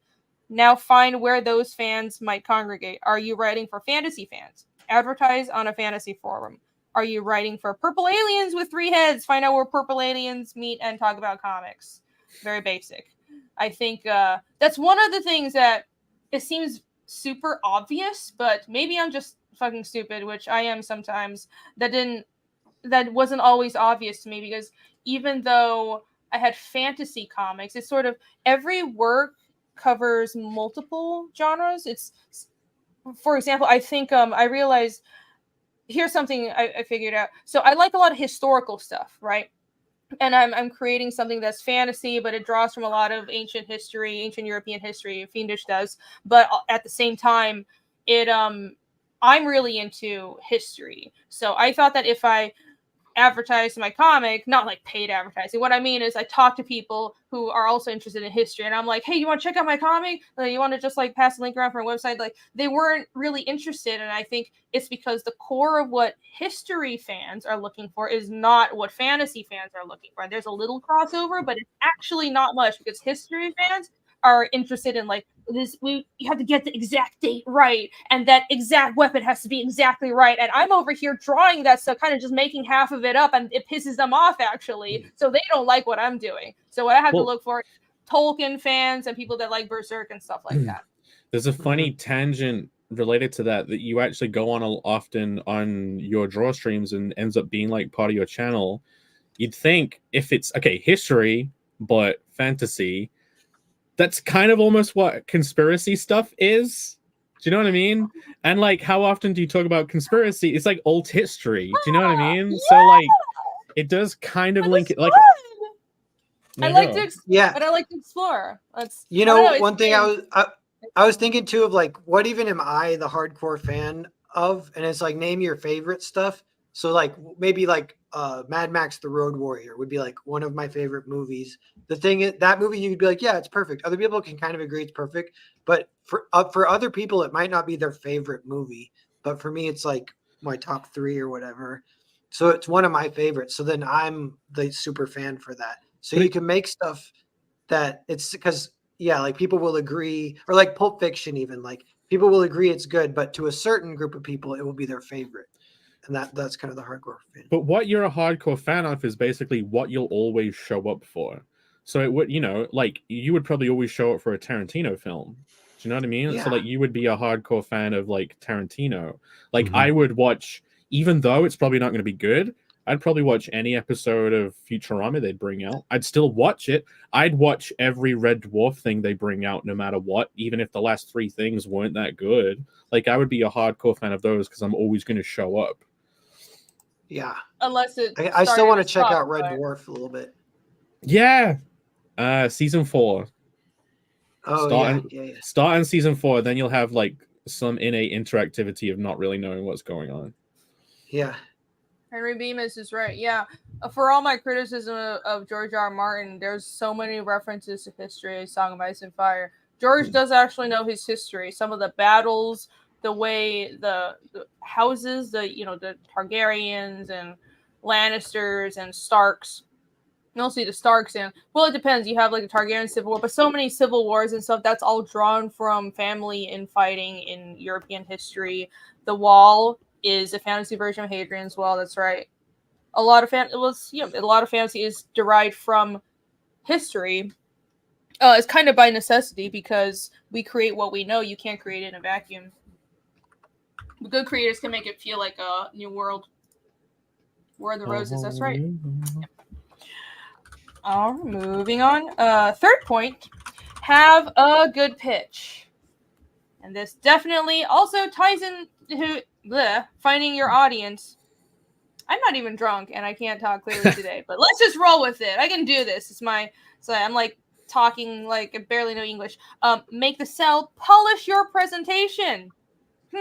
Your story might be the most mind-blowing tale ever written, but if your initial pitch or the art isn't good, even your target audience might not give it a try because it just isn't appealing, even though if they did read it, they would love it. So have a good pitch, find out how to make your comic appealing and pitch it, whether it's an elevator pitch or make the art appealing enough, have a good cover, make the campaign good, all the kind of stuff. That is a good way to find your target audience. Because what I was thinking about is, even though it seems like it's really hard to get our work out there as indie creators, now is a great time, probably the best time in history ever as an independent creator to get your work seen, because there's the internet. And yes, the internet is huge, but still it's the internet. And anybody who is looking for comics is going to find you if you're on one of the platforms where people are looking for comics. So like go on Indiegogo or Kickstarter, or go like try to talk to other comic YouTubers, get out there. It is not hard to get eyes on your work. You just have to keep those eyes. Yeah. Like find an avenue where you can basically put out an example of the kind of thing you would make, and then find find like a cadence that would fit what you're able to keep doing with your own schedule. Like not everyone can stream 1,000,000 hours a day. Like some people might just be able to like maintain a Twitter thing where they put out like even a piece of art per week or something rather than like streaming super often. It's like find the avenue where you can create something that is going to engage someone, that you're putting it out. You have to, there's like a theory to like marketing or like just maintain an audience in general. It's not even marketing. It's like you have an audience, you've got to kind of keep them fed. I know that the sea mammal way of looking at a video game microtransaction audience, calling everyone whales, is a bit like dehumanizing. But there's a way of looking at your audience as like a pack of dogs that you've always got to keep fed. Like if you don't keep those wolves fed on a regular basis, they're gonna go somewhere else. Yeah, So they'll forget about you, or or like you said, go somewhere else. That's why every campaign I do, during the actual campaign like time, like the 30 days or the 60 days, I'll literally post a new piece of art from that project every week. Like once a week, I'll always do a post showing something new off. Yeah. Smart. One thing I was thinking is it's serves a similar function that theme might, in that if you know the audience, it can help you make decisions with the story. And if you know the theme, it can help you make decisions with the story. And there's something Tarantino says, because he talks a lot about deconstructing genres and mix and matching genres and stuff. And he's like, the thing is, you can just deconstruct it all you want, but at the end of the day, you have to deliver the goods. And that's a target audience thing. Because if you deconstruct like a revenge movie, but your whole idea is, and the twist is, he actually doesn't get revenge in the end. It like becomes, something people have never seen before. It eludes the expectations. It becomes a love story, something like that. Tarantino's like, no. You got to deliver the goods, because that otherwise you're not like feeding the dogs, is what made me think of it kind of. Yeah. For that. And Good point. Yeah. Because there's so much stuff that is deconstructing classical stories, but why is it when Tarantino does it, he does it well, but it doesn't work in all this new shit? Interesting. Figure out your genre as well, because all the different genres, hopefully I'll try and do action next time on my one, but all the different genres have their own almost specific understructures. And like when an audience is looking for new stuff, they'll have a catalog of structures that they know in their head, but they don't even know they know them, and they just like see a horror aesthetic, and then it'll bring to mind the structure that they've experienced of horror films. Right. And if that structure communicates with them, they'll look at the aesthetic and then think, oh, I'm gonna get their brain is like, I'm gonna get that structure, I'll check this out. And then if someone tries to be super subversive with everything, they could just be completely fucking up the structure of their genre. And then the people who go to watch it, because the neuron activated target genre, like they go there and they're like, this isn't what I wanted from this. Yeah. Genre can very well dictate the themes that are expected of the story. And like you were kind of like saying, to a point with the Quentin Tarantino thing, where you could kind of mix and match things, you can kind of do amalgams of genres, or kind of hide your genre in a different one. Like if you look at Cowboy Bebop, it's a Western. It's a space Western, which is a subgenre of Western. It's totally a Western. They're bounty hunters. They're going through space, but they're going to try to capture people, and things happen in awry, and they don't get their money every episode. And that's a theme of the Western, is kind of this wandering person to serve justice for money to these people. So these are like kind of like archaic, ingrained themes that are synonymous with these genres. Yeah. You know what overlaps with that too, and it's come up a few times, but it's the word brand. Because like even with actors, that's a thing. Like Steve McQueen, like he wouldn't take certain roles and he wouldn't say certain lines because he wanted to uphold a brand of being a movie star, kind of like a superhero.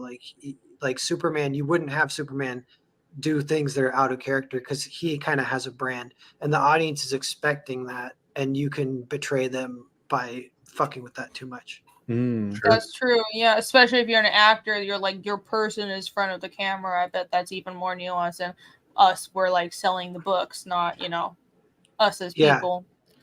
You Yeah, know, it's Yeah, like- I like Sorry, go you ahead. go, then I'll go, Rini.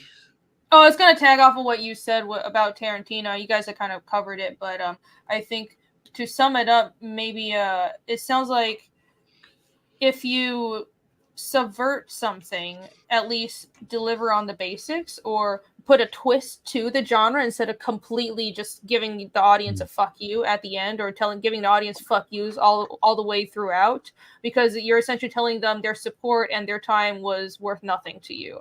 But if you just give it a twist that's interesting and it's memorable and you still delivered for them. And I think a lot of people are interested in creating something new, because this whole idea of, well, there are all these time-tested genres, and what I think people there's sort of an urge to find new genres, but it's like how H.P. Lovecraft basically invented a whole genre of cosmic horror on his own damn self. But those things happen organically; you can't just force it.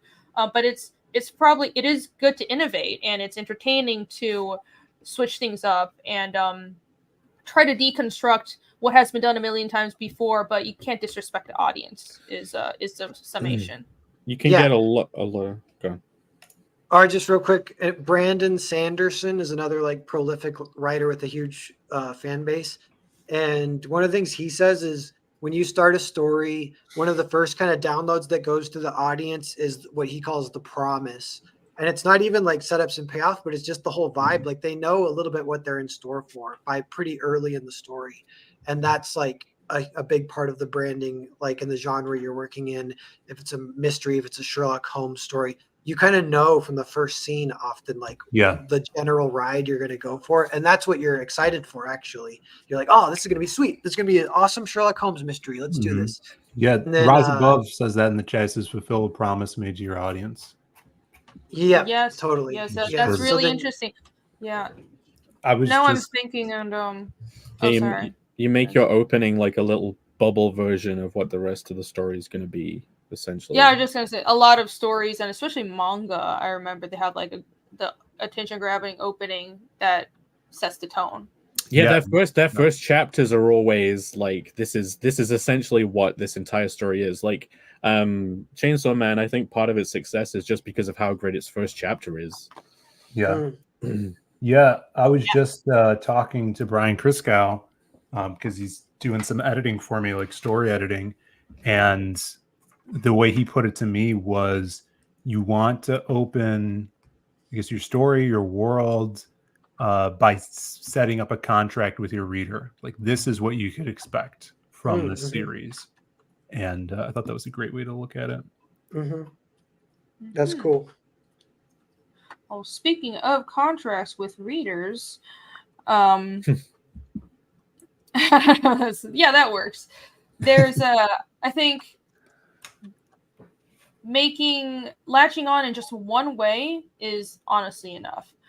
Ideally, especially because we're talking about comics, I have a bunch of examples that are all comics, and it's all manga. I'm sorry, that's all I know. So you can please bring up more examples. But I was thinking that sometimes, ideally, you want to have appeal in both the art and the pitch and like the concept and everything. Like that's like firing on all cylinders. But it does work if there's just one thing that's really good. Because I gave a bunch of examples. Sunken Rock. The story is like kind of mid, but the art is fucking amazing. So good. Boishi's art is so good, and he sells his work on the art. The second one, that's early Attack on Titan. The manga art sucked ass. It was so bad. Funny. Everyone's so mean on that art. I'm like, it's not that bad. It's serviceable. Like, what's bad about it? What's so bad about it? It's bad. I mean, I've seen worse manga, but that was bad. That was like, it's hard to find. Because this is all faces, but you have to find like a full body, but I couldn't find a full body panel that I didn't have to like pay for. So anyways, it's not great. So I'm sorry, Sayama. The story is very interesting, but the concept is memorable and the story was compelling for obviously millions of people. So it worked. Seiho Tenge, I don't know if anybody here knows that, but I grew up with Tengo Tenge's or Oguraito is the artist's work. And it's like all boobs and cool designs, but the story makes no fucking sense. But I love that shit as a 14-year-old. It's great. And this is Mob Psycho, which is by one, and the art is not bad, but it's just very childish, like basic art. And the early art for One Punch Man is the same way. It's the same creator, and it's very interesting because he has this way of just drawing like basically like a child, but it gets the point across enough, right? And he's going for humor, so he's not going for just mind-blowing detailed art, and he sells his work just based on the humor. And specifically Mob Psycho was, I think, an inventive concept, and I think One Punch Man was also an inventive, interesting concept, and that's what these works rid off of. So there you go. Just find one thing that appeals and latch onto it. If you're a terrible artist, go for humor. It really gets you. People give you a lot of leeway as an artist if you go for the laughs. Yes, Jake. Why would you say that? Any personal investment? No idea. I think you're a good artist. It's okay. I wasn't fishing. Thank you. Oh, okay. Well, fine. You suck. Yeah, you better rely on that humor, because my God. I want to link. Okay, I want to link back super quick. Novel, you know that idea of the promise that you said? Like, that made me think of how people get pissed off when there's a really nice cover and then the internals look like crap. The cover of a comic can end up being that promise. It can, even before the first scene. And then if you don't, like, pay off that promise on the cover, like, you're not keeping the dogs fed. Oh my gosh, I feel like I want to go back and just change the presentation to the contract with the audience, or we can do that some other time. That's a great subject.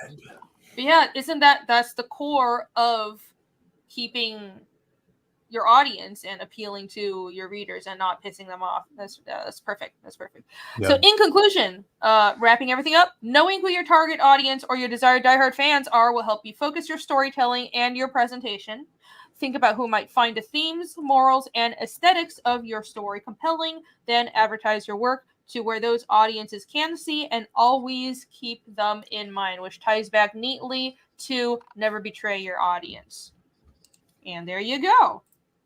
Thank you, everybody. Never give up, never surrender. Very nice. That was great. It got a lot of good juices flowing. It was a great discussion. I hope you guys liked it. Yeah, it was good. It was great. Good topic. I like the tan on black. Yeah. Let's get out there, guys. Let's figure out who our audience is. All right. They're right there. As comics. Oh my God, Jake. I just like this. I'm very proud of this. This is pretty. I really like the. Oh God, this is the compliment Rini segment. So she. Wait. Let's go to that errant H, Rini. Let's go shame you for that errant. Oh no! There was an H. No, you can shame me for that. You don't have to compliment me. I'm complimenting my own damn self. I don't need your compliment. I'm sitting here patting my own back. I'm patting my own back. This is a beautiful presentation. Honestly, I'm really proud of the presentation I did for killing characters, but my internet sucked. Well, I didn't even have my computer that day, so that was terrible. The highlight of the stream so far is when Rini pronounced terrible. I don't know what's wrong with me. It's because I haven't streamed, so it's like kind of weird to talk for so long. It's just on my own, so I'm not nervous, but it's just my brain isn't working correctly. So anyways, terrible. Me no talkie. Me no know how to talk. Maybe that's how they talk on Terrible Island. Maybe all the humans in the middle of the Bermuda Triangle like have their brain. Island. That's how they talk like 2-year-olds. So what I took from the presentation is that we all need to start a cult, get our cult to start cults, and then get those people to start cults, and then you lead the army of cults. It's multi-level marketing, but with cults. Yeah. Exactly. We figured it out. So you make a look cult up where how you teach them how to make cults. You gotta look up how to start a cult and just follow that, but you're selling a comic instead. All right, the end of the show. Mm-hmm. So my nards each need to start a cult. That is my first order to the nards. Oh no. They're gonna take over. Oh no. Make sure our friendship with Gnarl is secure so we don't get invaded by the nards and destroyed. You guys are honorary nards. You guys are daywalkers. Oh, thank you. That's true. I am. All right. I'm glad I'm safe. All right. I guess let's go into the second half. I feel like we already did most of the second half at the beginning, but we can continue shooting the shit. maybe I wouldn't mind knocking back a little wine, even though I should be drinking less. We've but got to let's give invite water. Michael. You get some Got to water. give Alex the content early so he can start making. That's You know, true. you got to give He's him a a lot. bunch of stuff at the beginning do. so he can play We with it really, throughout the whole time. There you go. Give him time so he isn't rushed. boy, we Yeah. really did. I haven't even seen him in chat, but I'm sure he's watching because he's a wizard like that. We gave him all the material, the dinosaurs, well, it wasn't Trio today. What is Terrible? I got Trio and I got Terrible. We got all the list of words that Irene can't say. So The Dino go Jets. ahead, Alex. The Dino Jets, yes. Even though it wasn't, it was Turbo Raptor. Oh, No, Turbodactyl. Turbodactyl is one of the Dino Jets that live on Terrible Island in the middle of the Bermuda Triangle. And they transform. The second half, come on, we can carry this on a second. I question if we're actually adults sometimes. Okay, let's go. Second, don't leave. We're gonna play an awesome cat video for 30 seconds, and then we'll be right back. We're gonna just chill and hang out, and I'll bring in Crystal McGee, and we're gonna. She's closing out her campaign today. Is that right? So we're gonna promote. It's the last her. day for a good night. So Yeah. All right. And if stick around, it's loads of fun, guys. We shoot the shit and just about us going crazy. But if you are leaving, what you shouldn't, be sure to hit the like. But you should definitely stick around because this is the good part of the show. All right, let's go.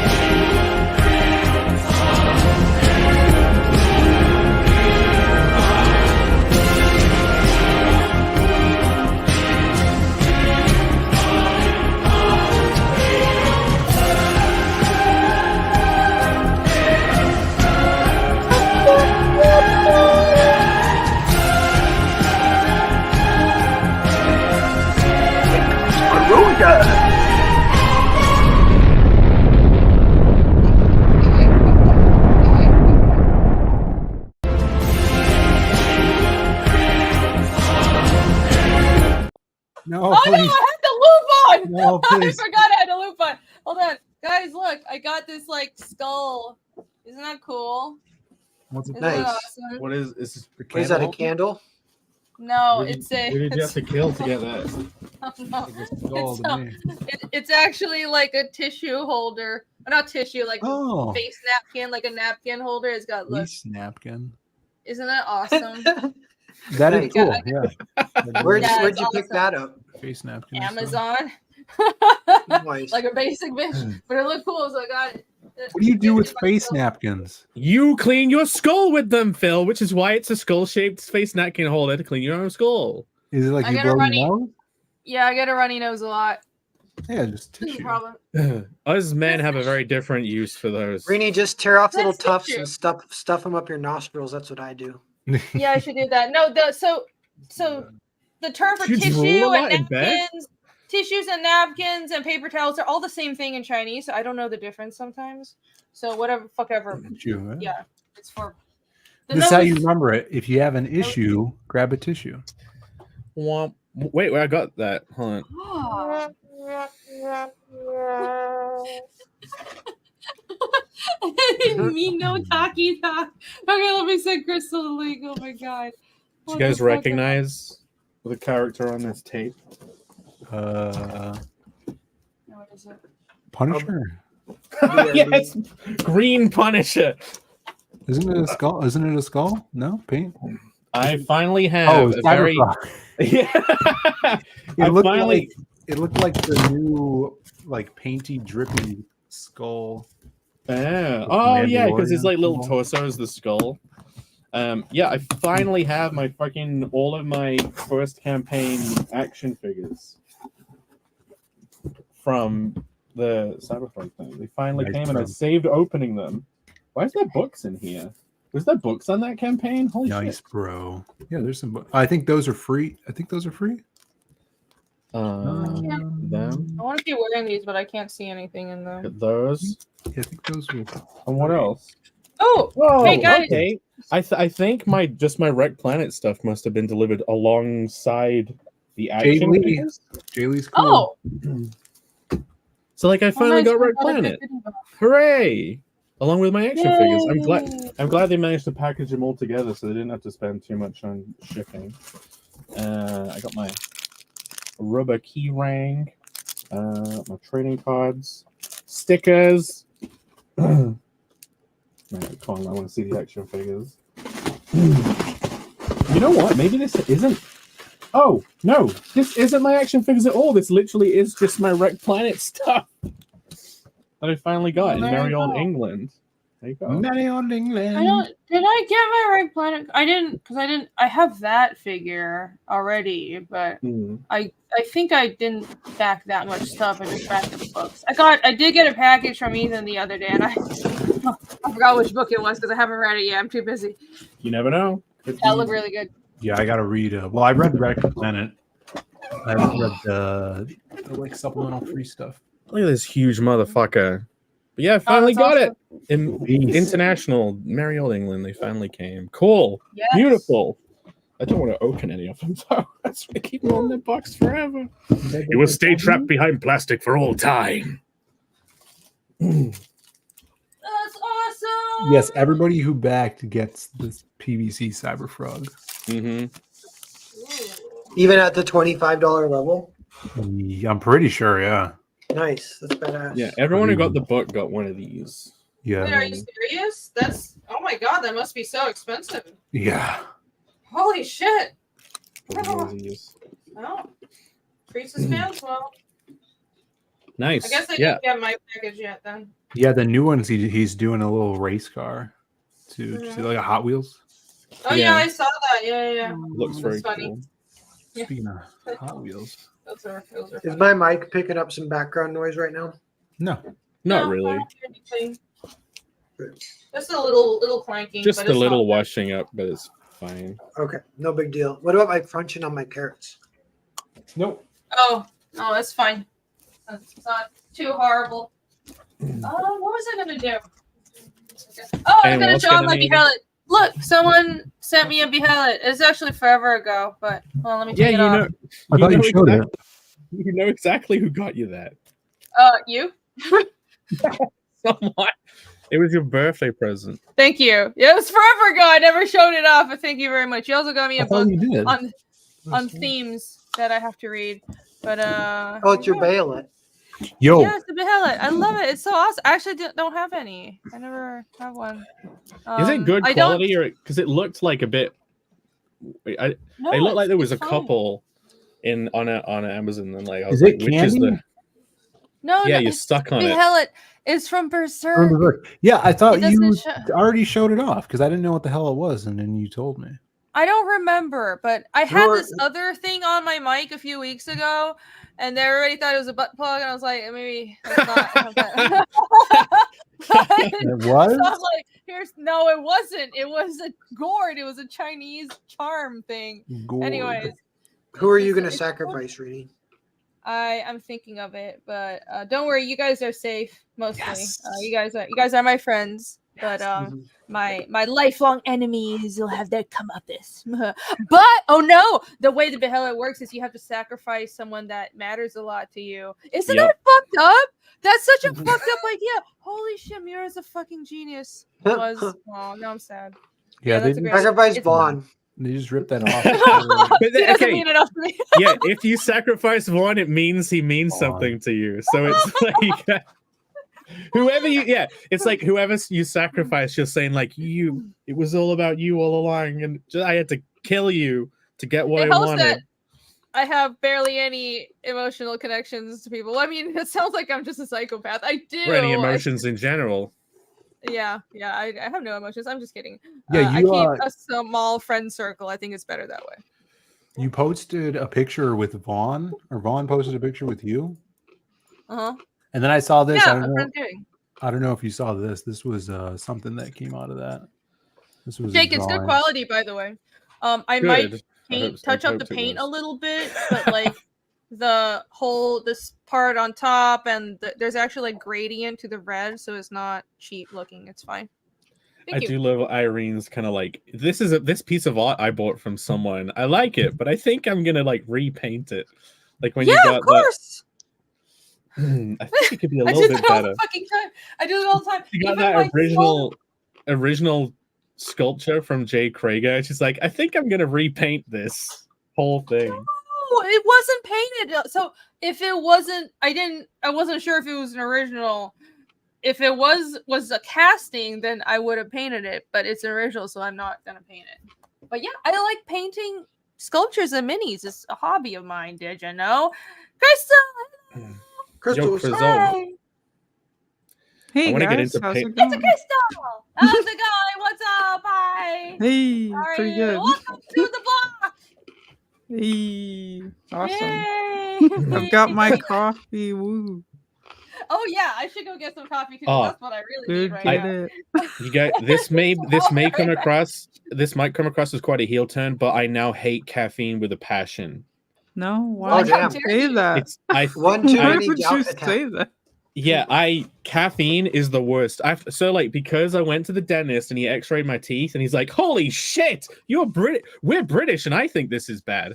No. And then he was like, "I think you should stop drinking Monster, Jake." And I'm like, "Okay." So completely stop drinking it. And I have been so normal and sane and like just, average, like just not going crazy all the time. And I've just realized how much like adrenaline gets pumped through my body every time I used to drink like 6 cans of Monster in the morning. Well, why would you And drink 6? Well, because they're delicious, and I'm like, I can take it. I can fucking take it. That's a good point. yeah. This coffee is acidic. So that's probably My teeth are okay. They look okay, but I have to be careful. It's or I get tough if cavities. you drink a lot of coffee, though, dude. Like, you have to brush, like, before and after. Yeah, Ugh. I'm pretty. In my 20s, I was not good, but now I'm really good about it. I don't know. I really just like coffee. I like the taste of it. Mm-hmm. I should I probably feel come ya. back. Dude, especially when you start trying different, like, kinds. It's like, dude, here's the Colombian, here's the special kind. Yes, Like, and like just plain, really good, just plain black coffee, but really good source, like high quality. So Colombian coffee, I love. Every time I go to Colombia, I bring back so much. Damn coffee. Yes. It's good. It's so good. All evil. Oh no, someone in the chat said I sound like a smoker, dude. You do not sound like a smoker. It's my Who voice. said that? I've never smoked a day in my life, dude, and that's why it's so funny when people say that. Smoker. So It's not the sad. first time you've heard it. No, dude, like I hear it all the time when people like don't see me in person. Like they think that, and sometimes even in person too. So I'm just out of luck. That makes no sense at all. Or they think I'm on weed all the time. I'm like, dude, I've smoked nothing. I've smoked nothing. I'm just that chill. I swear. This is You're really Pothead chill, McGee though. over here. I Yeah. know. Same. You're really chill. What's up, Crystal? I'll be right back, guys. Hey, how's it going? Good. Oh, hold on. Let me pull up your campaign. Like your Kristen, you know what you're shades. supposed to say? Thanks. Those are the Invisible Man shades from his costume Yeah. on Halloween. Oh, dude. Oh, okay. Nice. What the That's why fuck they're is so this? Addicted to wide. him. You guys recognize this face? Oh no. Wait, I remember you were just talking about Vaughn, so now I mean it just clicked. I'm like, what was that weird thing? Wait, Phil is was that a meme? saying? A Did fucking someone meme commission head the poorly of drawn Vaughn? cats lady to do Vaughn or something? No, no. I think Oh my god, it's Who is that, I think it dude? works. If that's supposed to be a drawing of Vaughn, you didn't draw his nose big enough. Oh, he's got a big I nose. don't know if it's a drawing of him or Phil, Wait, is this a Phil were original? saying that he looked like that. Oh, Poor it's terrible. Vaughn. Why would you do him like that? Mortal V is enjoying this. He's Oh, not look, going to he's defend doing himself. Stop it, dude. No. Okay. Those open mouth pics always get me when people do that. Oh Yeah, yeah, you people not can't like do Stop doing open mouth pics, everyone. Is that like a you can't thing? do soy mouth. You I can't have do soy mouth in photos if you're a you will guy. be soy jacked. If you Yep. do them. I was gonna say I do that because I'm an excitable person, but at least I think I can socially get away with it. But It's just fine if people chicks will, do it, You- I think. Rini, you laid a, people will Yeah. Photoshop, huh? you laid a trap and he stepped right into it. I know, I did, yeah. I'm I know. gullible like that. You guys all know that, so whatever. I've already No, given up. it's my car. I've fallen into every trap. Well, thanks for that. My God. Vaughn, don't make those faces. He's not even in chat. No, Vaughn, always You know- open your mouth as wide as possible in every single photo to indicate you're really having a good time. Yeah. Like if you don't open your mouth as wide as possible, no one will think you're enjoying yourself. Well, that's so what whenever the thumbs up is for, dude. Yeah. Like you just flash the thumbs up, or the horns, and Just- it's all good. Yeah, stoic as possible. Yeah. This is Exactly. great. Best day of my life, I just bro. look like I have varying levels of syndrome in most of my photos. Syndrome. You're kind of squinting and like half smiling most of the time, or all the pictures from Tampa. You're like, Yeah, I always do like the smiling eyes, but then it just looks like I'm kind of like have an issue with too many of something. Stop, dude. That's terrible. This Oh my guy's God. got way too many of something going What's it on called if in you're his on the DNA. spectrum of like Down syndrome? I'm Downs adjacent. Literally just Yeah. I'm Downs. I'm no. Downs adjacent. Oh, yeah. I'm You're- always trying to "You're a one. term." One of your parents had Downs and the other one didn't. So It's like, what is it? you're half downs. No. It's like a Muggle but with Downs. Dude. A mumble. Oh my God, this is. Ugh. Why? I thought we were wild at the beginning, and I Oh, see no. now that we're just in the mood. What for was a- today's Hey. topics about? I missed it. I was making Chinese. Oh, we food and were stuff. Oh, Chinese food. Just tell me what you Yeah. made. We Egg talked rolls. about. Ooh, egg rolls. I've actually never made egg rolls. I love rolling them. Like getting it done by hand is so amazing. I love it when women get it done by hand. What? Do what? What are you guys talking about? Oh, I don't know. Clip that. I used So confused. I used that Set that world one up. building thing that I was telling you guys about. The what? I Oh, didn't the tell you about app it. or the website. Yeah, there's this website called World Anvil, and it's for D&D nerds to make their D&D campaigns. But you could also Yeah. use it for if you're writing a novel or whatever. You're So the gonna next- get into I've D&D, seen that. Phil? No, I'm not getting into D&D because I Oh. don't I have mean, time. you're always could. welcome. I mean, I'm sure you can make time. You know you want to.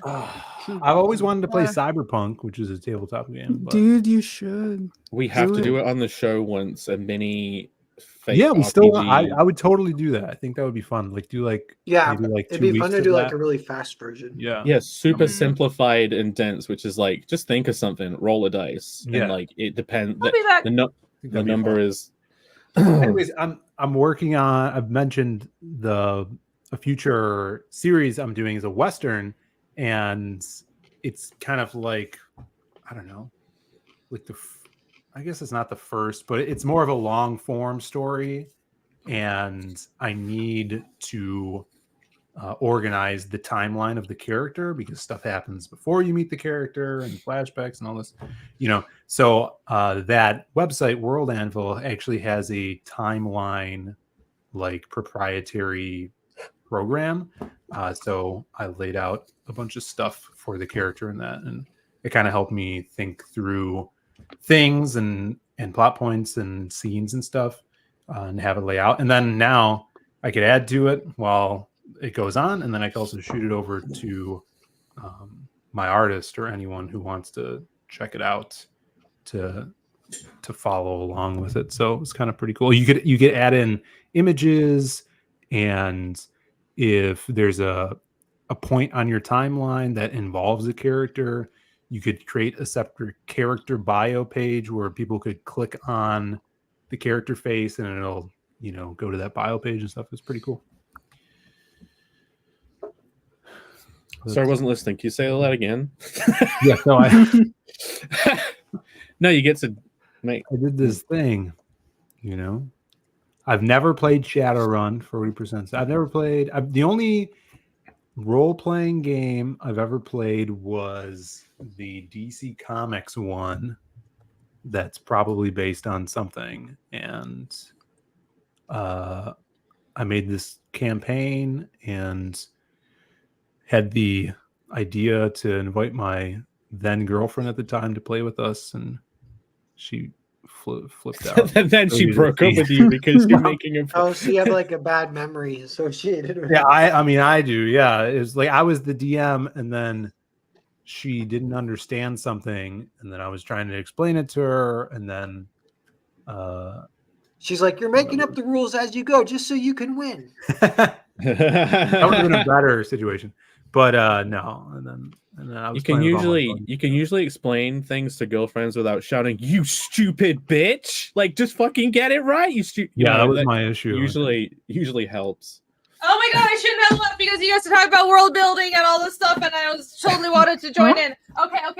No, D&D will break friendships and relationships. It's known because something about just being that invested in a game, because the game requires you. It's like a psychology session. It's like a shrink session every time we play. Everybody's fucking personal problems come out. It's like if it's like you had some kind of frustration with it, just I can't even explain it. So yeah, that Maybe for that some happens. players. You need very, very patient people and people who understand. You're going to shout at each other, and then you have to be able to just say sorry and forgive and be like, yeah, it's just a mood. So maybe that's just me, but I get Actually, it. I get it. I did get in some fights like that with Magic the Gathering back in the day.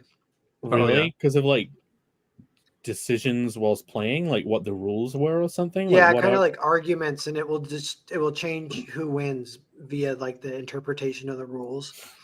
And Yeah, you it's sort of it's the interpretation of the rules, but also for example, I can think of many times, actually this happened in our game, Jake, where my character said something. Remember that incident on the boat where I totally made myself look like an ass? Or were you not part of the game yet?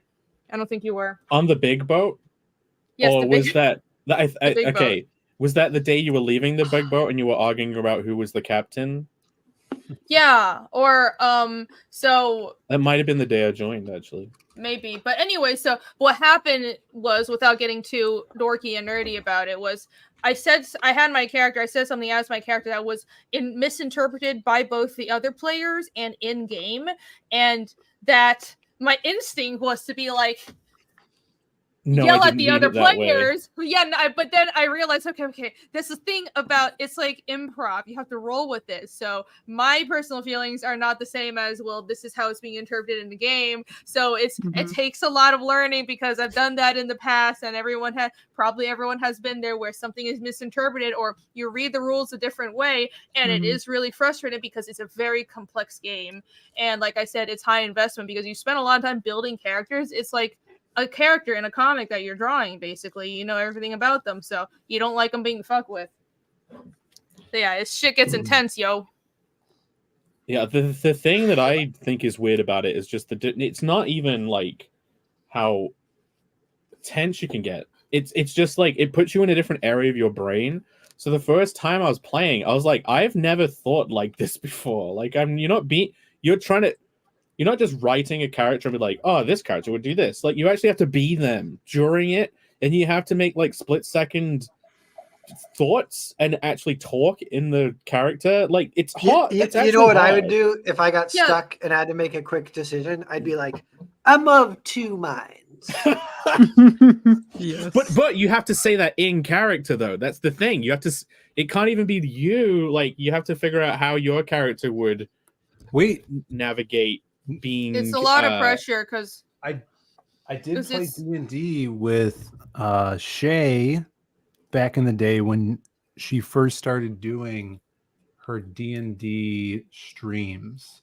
It was like me, Death Metal Hero, Smiling Bandito. If y'all remember Smiling Bandito, I think he was there. Yeah, and Shay and someone else. But we used I don't know. Do you guys, when you guys play, do you use like the in-browser website that does all your rolling for you and shit?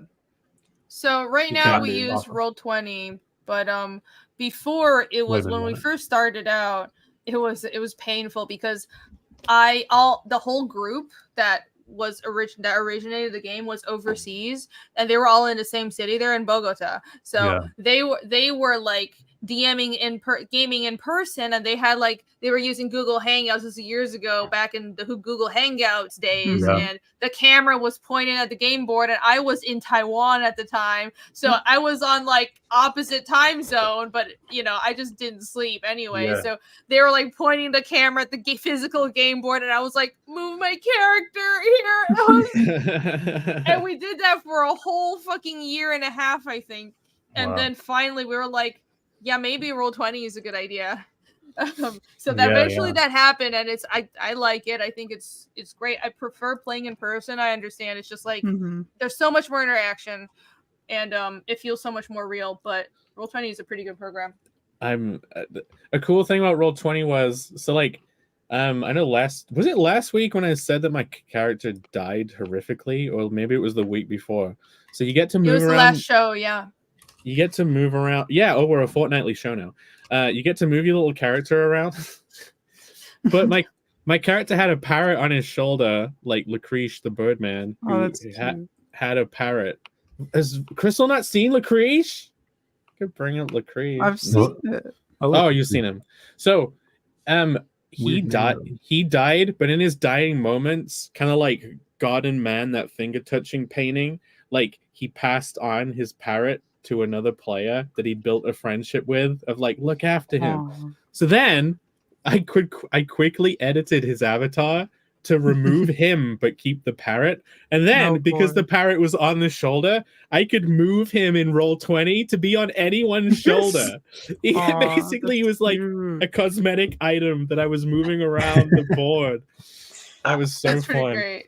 Yeah, it helps that almost everyone, well, not everyone now, because we invited some other people, but the core group are all artists, so we draw our own characters in Roll20, and we draw fan art of like the game sometimes.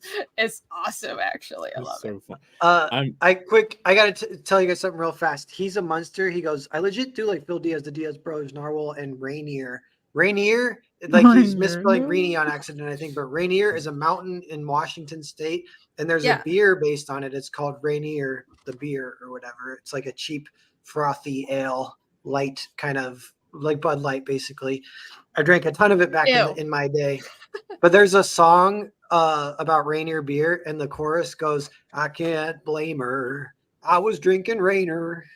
Rainier. I was drinking Rainier. That's so good. Thank you for that. Let me get to a couple of super chats real quick. I realized I missed some. I apologize. I got the Mr. Burger one. Thank you very much for the $5. Max Santiago. Oh, this is from a while ago. $2. Manufactured appeal just becomes a turnoff. That is right. That was in regards. We were talking about manufactured mass appeal versus it happening organically and having a core audience to hold up a franchise or a work of art. This was what we were talking about today, Crystal, because I know you said you missed it. We were talking about how to find your audience. There's a way of doing it though, like the whole manufactured appeal thing, like going back to the point of if you just pick elements that you think are gonna satiate different niches and throw them together, that's sucks. That's when people feel manufactured. But like there's a very popular manga and anime called Spy Family, right? I've seen it around. Now, the creator specifically manufactured that entire thing structurally. He doesn't have any kind of like personal connection to it. He said in interviews that he doesn't have a connection to it, but people love it and it's very successful. But that is actually a manufactured appeal product, even though it doesn't necessarily feel it, because he did it the right way, if you know what I mean. He didn't just mishmash I feel stuff. like people can almost kind of project those like familial like elements to it, as far as like what's there and like the relationships that are going on within that anime from what I've seen. So it's almost like a Barbie doll, like you can just kind of project stuff onto it. And I think that might be why it works. I think that's true. It might be people projecting attachments if it's just widely, like it's just kind of, I don't know how else to say, bland enough, but that doesn't really apply to Spy Family as much, but it is very manufactured.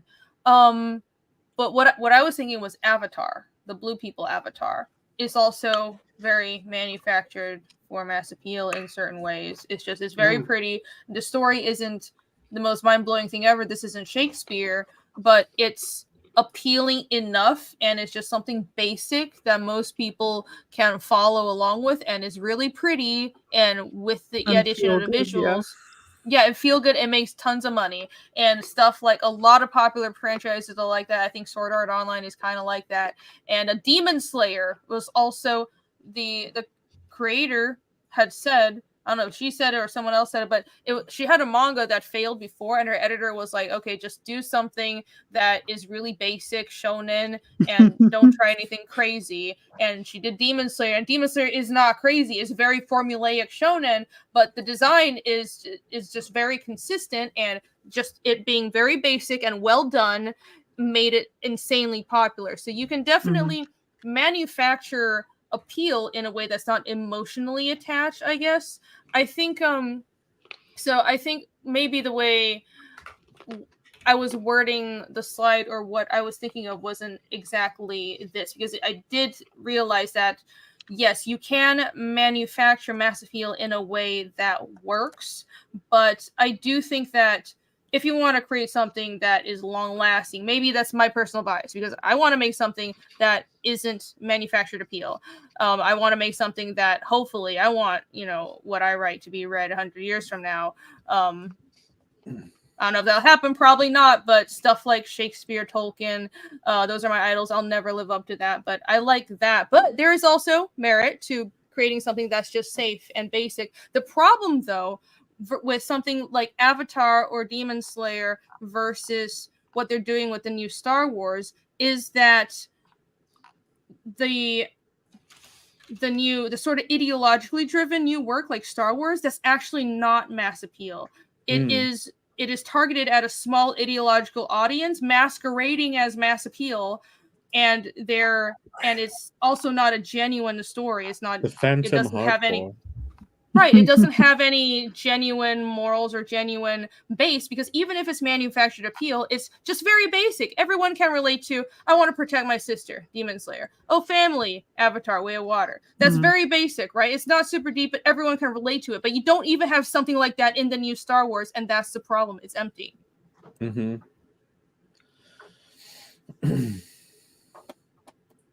Well, thank you for the super. That was a great discussion.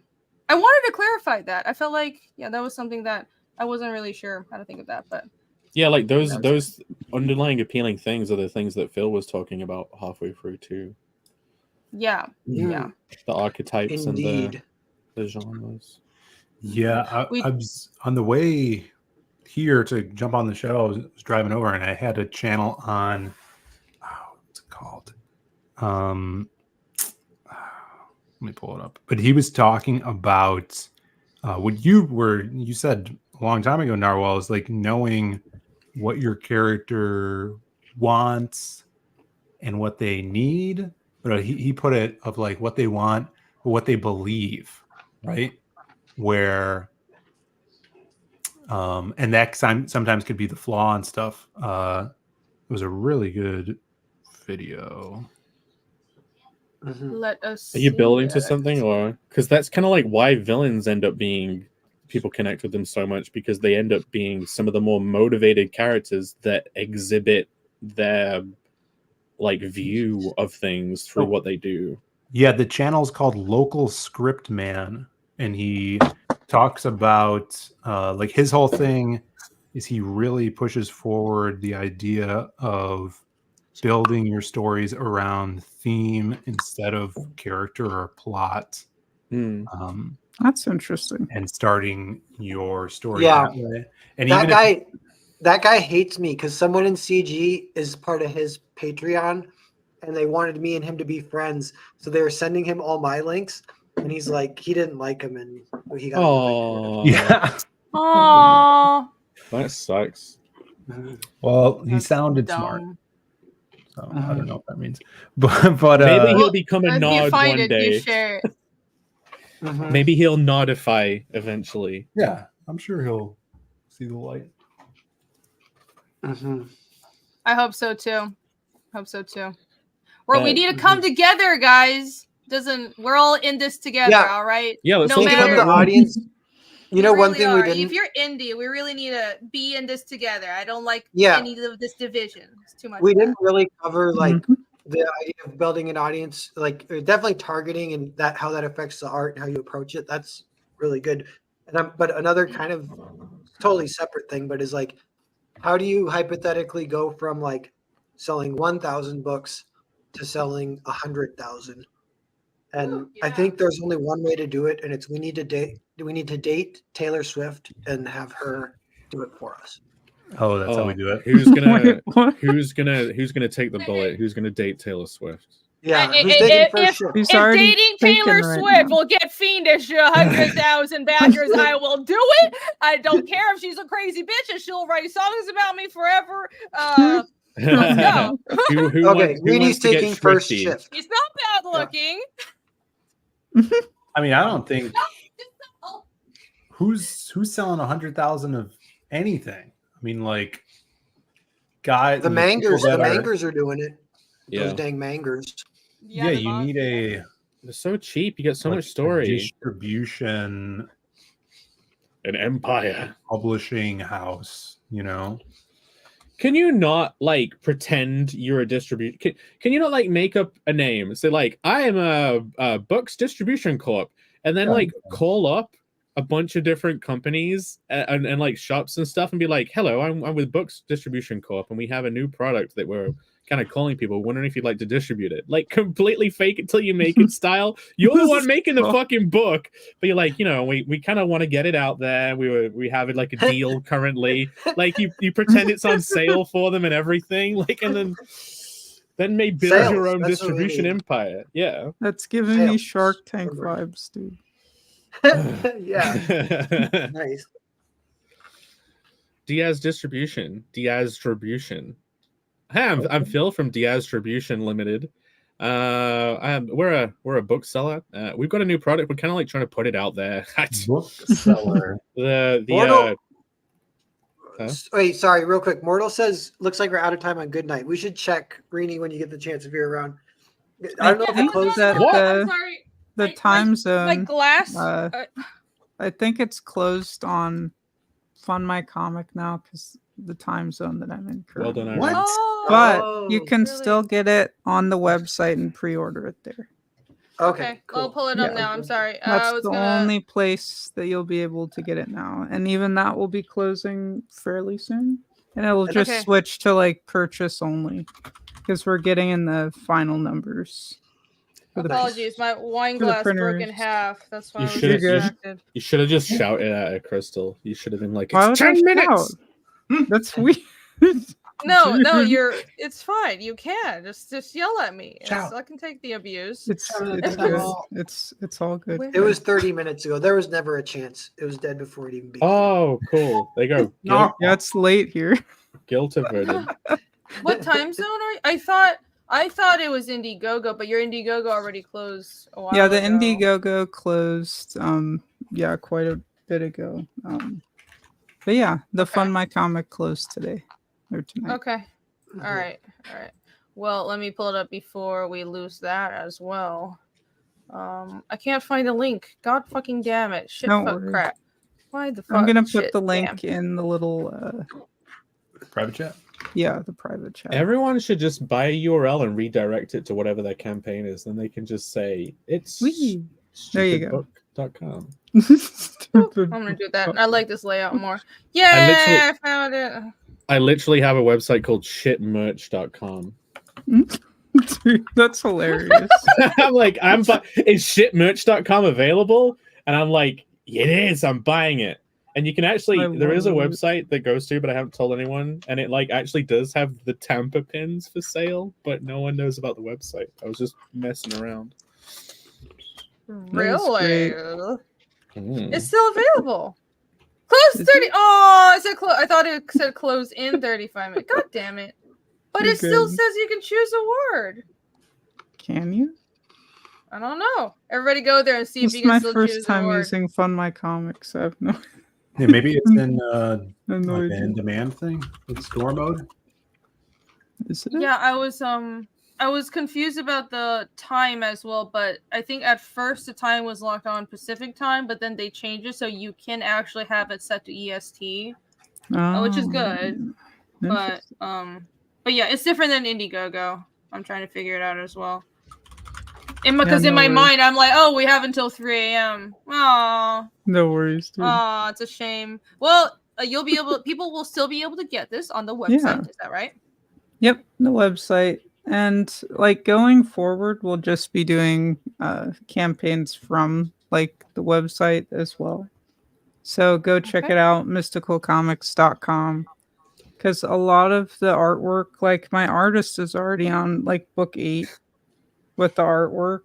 So we're basically just gonna like once we get this one out to people, we're just gonna take the others to print and then start putting those out at like a regular intervals. So check it out. All right. That Yep. landing page. And sign Nice. up for the newsletter too if you can't get anything. It doesn't hurt to sign up to the newsletter. Of course. I like that VHS box style art. Dude, it's gonna be great. So that's the motion comic. I'm currently tooling it in Oh. Premiere Pro. I had Oh, this that's super cool. animator go through and do like an amazing job on issue 1. So we're currently getting the VHSs. That's sick. Oh, for That's now I production. want to do that. Awesome. What? Yeah. That's a good idea. That's sweet. Hey, everyone steal our I idea. saw that somebody asked if I built the site only partially. But yeah.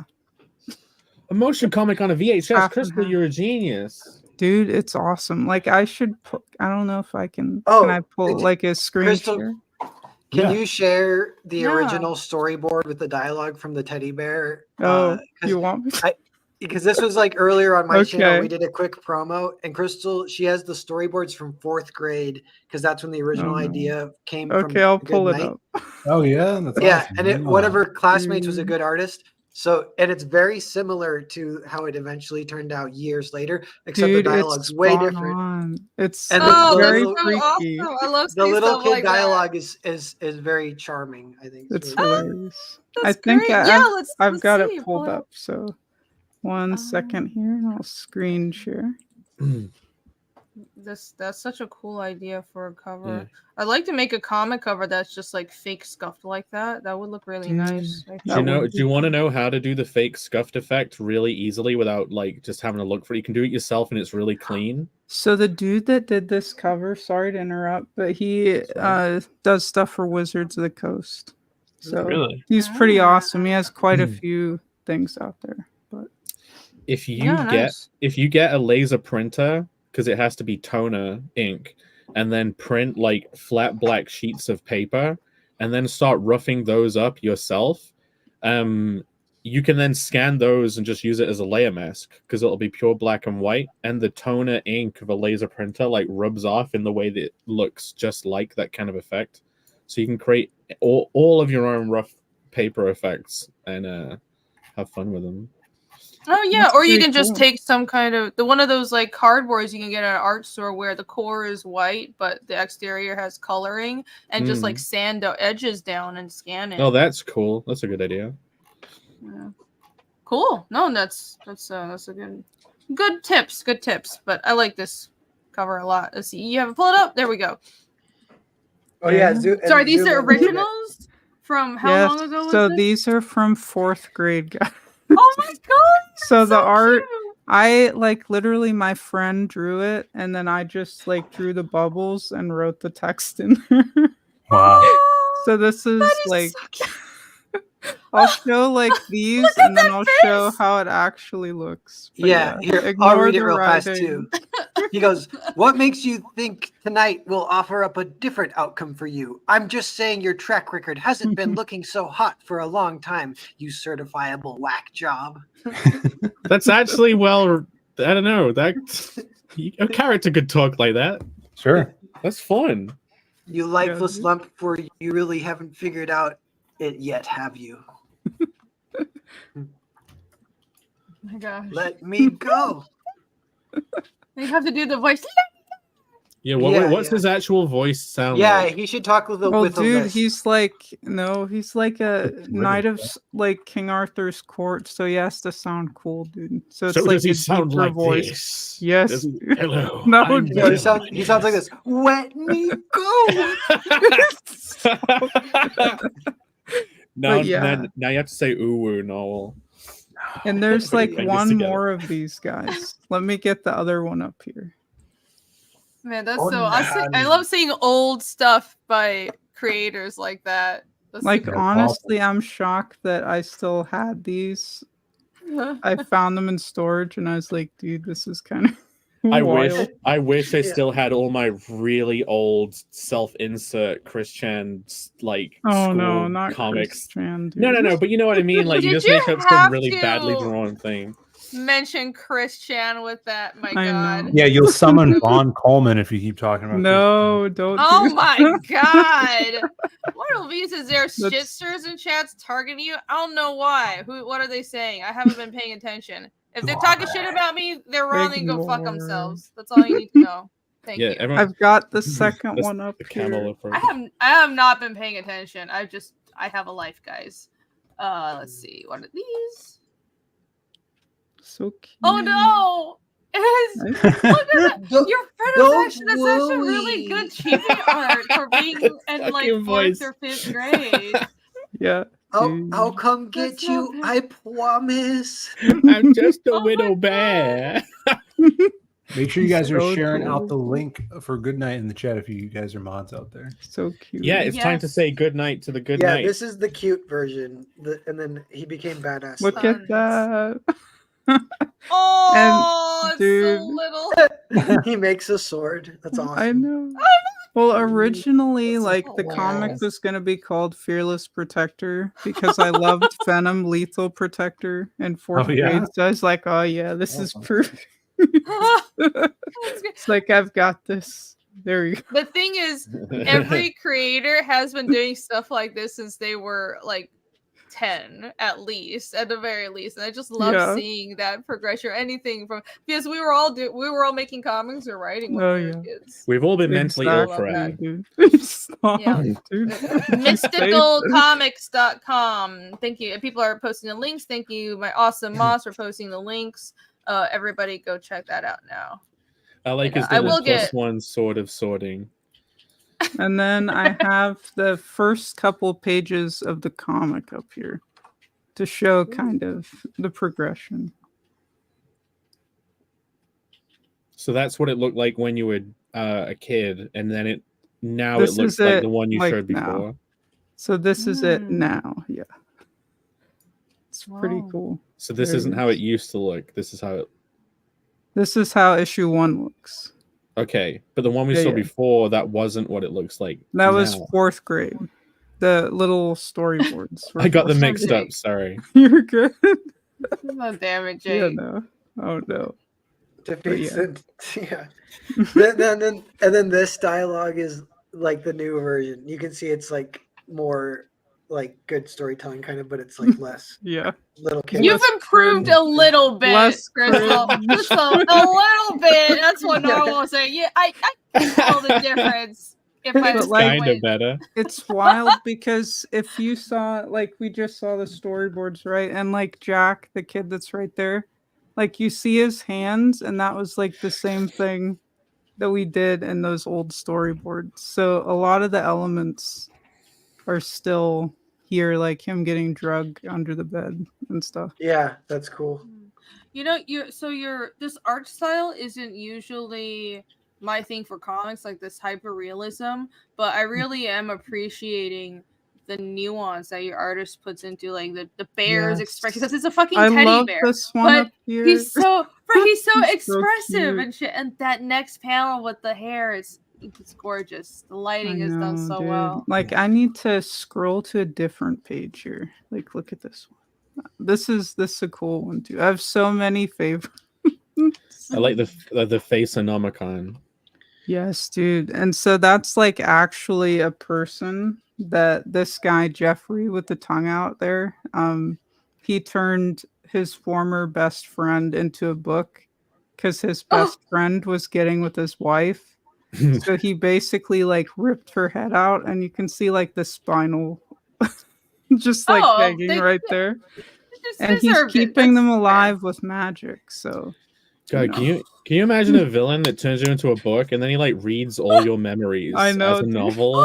Holy fuck. And you can't do anything about it because you got no arms and legs. He's just there reading. He's like, well. I know. You know, that reminds me, what speaking of villains and terrible shit they can do, there's one Mark Miller did where a guy can time travel, and there's like a girl that he's fighting, and he time travels back and like gives her a ton of trauma I from like being that one. from being Great. sexually He assaulted. gives as us a some child. pretty bad memories. Yeah. That Very Chad's true. saying Giga Chad. That wow, I love the layout of that page. That previous page was it a transforming monster? It was like a bunch of monsters. Yeah, across the so The that artist was a is really good at monsters. transforming. Yeah, it was a transform into like the dragon. So Jeffrey can turn into like a Oh, he's an dragon. animorph. Yeah, dude, I loved Yeah. Animorphs. That's Fourth fucking grade. that one open panel. That is fucking sick. That's really good art. That's amazing. Dude, That's like and you MTG card should- stuff. Yes, and I have so many just like canvas, like just all Man. over. They're piling up of just all the art he sends me in batches. Unbelievable. He does like real canvas and charcoal too. Yeah, and then we're Crazy. both in Jeez. Photoshop like tweaking it because some stuff like it comes across too grainy sometimes. Then we're like, okay, we got to hit this with the Photoshop. Yeah, and things scan weird. It's like you Yes, can look a certain dude. way. Because but we it wanted to scans do different. fully painted when we started, but then we're like, nah, we can't do this because it doesn't look clean enough sometimes. So then we just kind of do this. He does the stuff on canvas. We bring it over to Photoshop, tweak it, and then it looks like this. So then you still get those brush strokes, but you don't get the mess. So it's pretty cool. Yeah. Trying to find another cool one here. Like this one's really cool. And it's nifty because with all of the stuff that I do with films, it's like here's the shot and then reverse shot, like over the shoulder. So it's fun. Really fun. Mhm. Trying to find there's so many good pages. Oh, dude. We'll find one here. There you go. There's some TNA for you guys. Hey, booty! She does Wow. have 6 arms, but that's fine. That's not a Dude. problem, I'm You're a sure. people pleaser, you know? Yeah. There's The no chat's nipples on that always ass, like, I so can it's fix okay. her. Well, you have You to could wait. roll a lot of egg rolls with those 6 arms. you know Oh what I'm no, saying? dude. That's terrible. Why would you do You had that? your egg rolled lately? There were I other things know, you could have dude. said about those 6 arms, so I appreciate that you talked about egg rolls. Egg My roll? God. Oh no. I'm traumatized. Ruined egg That's rolls forever beautiful. for Crystal. Alex VRB wants to fix her as usual. I get so Oh, many people that say that about that character. They're like, would. You guys are crazy. You have to stop. People are strange. Dude, It's like that's it's so almost. funny. It seems like there's almost a factor of that's weird, but But there's dude, a but. I've had people in DMs are like, "Hey, is it okay if I like make hentai of Queen Belladonna?" I'm like, it's a free country, I guess. Sure, Why- go ahead. Why? Did I tell you guys about how someone commissioned an artist to draw Krim, the big imaginary purple monster, Having sex with totally Pit? naked and anatomically correct? Okay, Yeah. I thought that was actually gonna be worse, Phil. I was so scared. I'm glad it was just that. Dong. No, he wanted Dong Krim, and the artist asked me if that was okay. And I'm like, I guess, but he didn't have time to draw it. Come on, I Phil. It is a free country. I won't Crystal's name drop. right. Disney Yeah, would like, listen, why- but you need to be in the business and be like, "Oh, give me a cut." Krim D. And No, you but No, I he did needs to be specify uncut. that Krim does have tattoos on his feet, so I have to do that. I have gotten just People didn't even ask. I just got porn of just Phoenix did it? characters in my Wow. email. 10 out And of honestly, 10. I was like, this is a compliment. It was actually really well drawn. And I'm like, this is a compliment. If you I go do- through the effort of making like porn fan art of Phoenix, and it was actually like tasteful. It wasn't like, oh my god, some gross shit. Anyways, I do think to some extent, if people I end hate up it. doing porn of your characters, it is like a level of success in Is the it thing like you've you're made. on the right track? Yeah, you've like made it. Yeah, you've made it. Yeah. for sure. Right, it's like, well, Wow. it means I took it as this is great because if I've written my characters in a way that it seems believable that they're I together. don't think it's the writing. Okay. Sorry. Okay. It might It's not really- be the writing because it really, especially with Ragna. Ragna was there because of course she was because of giant tits. She was there. She did there was fan art of her because she has giant tits. But just the idea that your work is appealing enough in general, it's nice. I like it. The Bother ever-changing drop horn. breast size of Ragnar von Yeah. Wagner. So guys, check this out. The meme. Oh is my here. god, this is Yes! this is intense. Wait, I can't even read this. It's because we Okay. gave it. Yeah, look, a dino Okay, in what is this? Okay. Oh, that's a giant. That's tarot bow or whatever. That's the Pterobo. no, that's psychodactyl or whatever. Fast dactyl. Says pterodactyl. No, what was the stupid Dino Jet's name? Yeah. Psychodactyl. It's a Dino I can't Jet right remember. there. Gnomesky, But- you're the one. Yeah, Turbodactyl. There we go. Turbodactyl. Gnomesky came up with it. This is turbodactyl. Here's that guy going ooh. Bionicle Blade. The sexy Here's bionicle. Captain Tarobo, and that's Reni's ship, I think. Yep. And she goes, Yep. "Planet Mainstream is some fake geek bullshit. I'm off to seek my audience." And I then love here's this. Here's the bear plus one sword of swording. Here's Oh, upside wow. down. He got it. Spawn. Yes! Whoa! He got everything. That is Rose so Spawn. cute. Alex, by the way, I love that you got the skull and shield Best in memes. on the pirate. That's perfect. Yes, That's awesome. thank you.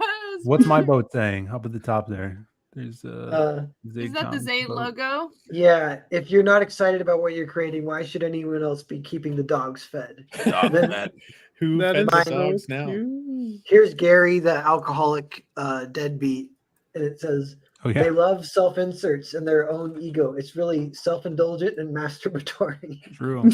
And then what else do You know you what say? is black mold, Jake? Gout. I was like, "Oh, I want a sexy bionicle, goddammit. I really Phantom do. hardcore menace. Wait, did you just call me Downs adjacent?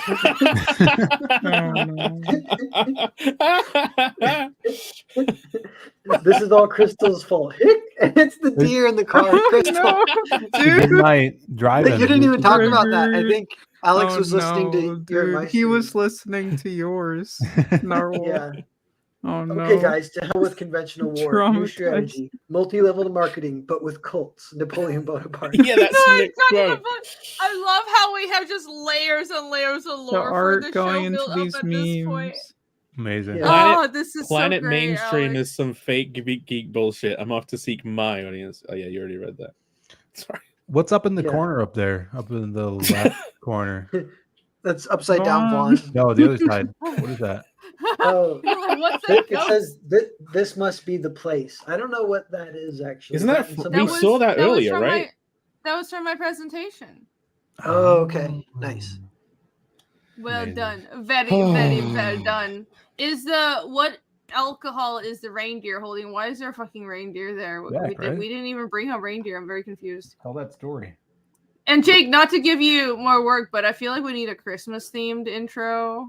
What? I Or literally something. said that in the group chat. I'm like, Oh. it's December 1st. It's December 1st for me today. And I'm like, shit, did I miss the ball? Should we be having Christmas opening? But yeah, I've got a Yeah. week. Oh, I said, yeah, next week, Christmas opening. But Novel has to remember to download it and actually use it. Otherwise, I I'll almost work my ass- added. It's my week next week. I'll Sweet. work my ass off. Unless we just do it in 2 weeks' time. We're but- doing next No. week. We're doing Don't worry about esoteric it. storytelling knowledge. I don't even know what that means. But if I like actually that. put the work in to do new intro outro in a week for Christmas, please download it. I would You know, folk, make sure you're on schedule for those pages first. But yeah, if you have time, sure, a Christmas themed intro outro would be great. Jake. You literally just asked, actually. So there we go. I know, Let's but get then at I it. realize you're working for me, and there's something that takes priority. Took me a minute. Yeah, fuck Okay. all you guys. Yeah, I'm paying you. Yeah. TC says hashtag fix this now, Jake. Yeah. Alex, that's amazing. Well done. This is one Oh of the my best gosh. best ones. Yeah, we need to give Alex Yeah, I love content that. early so he can like ruminate. Otherwise, he'll clutch at straws and he'll panic, and then he'll doubt if Yeah, it's going to be any good. You got to give him a little bit early.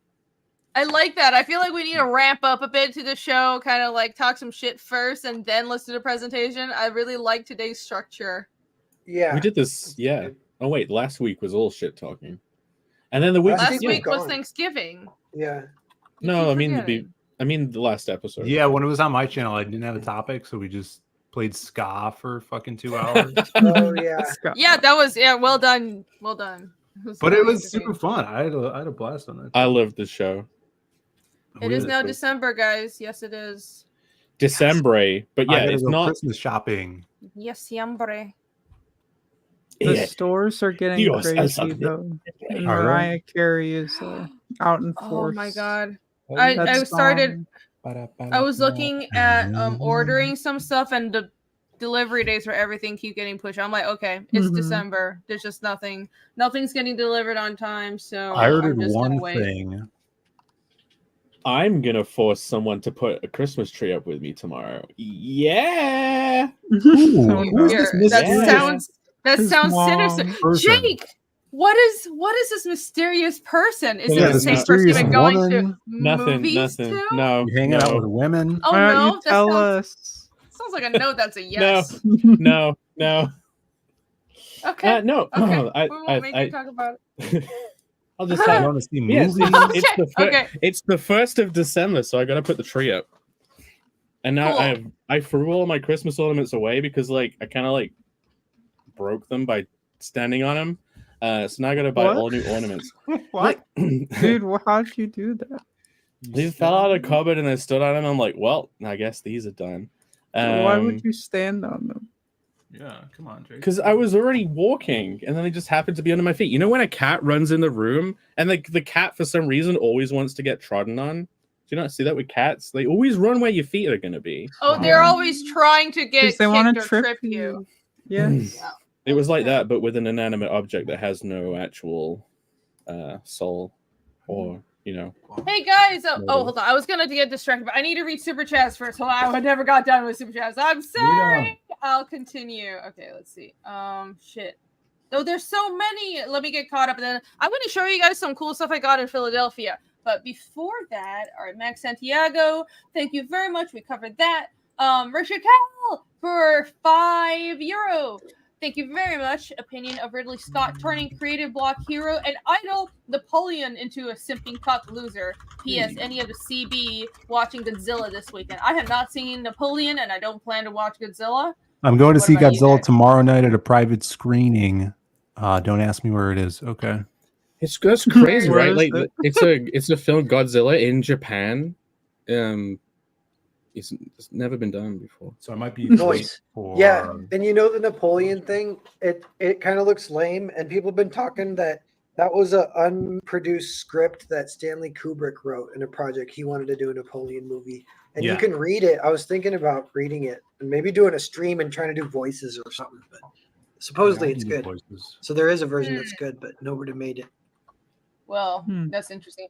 The only thing I've heard about the Napoleon movie is my historian friend obviously didn't like it and is very discontented with all. What the did you A like lot of about? What did they like about historians, it? It's very inaccurate. Imagine having a historian friend. God bless you. No. Imagine having friends. Yeah, that would be really cool. Remade Napoleon cool. That's why that movie got put in production anyway. It's because of I don't really have friends. This is like a It's fake because of friend. you, Noel. You brought back Napoleon in a big way.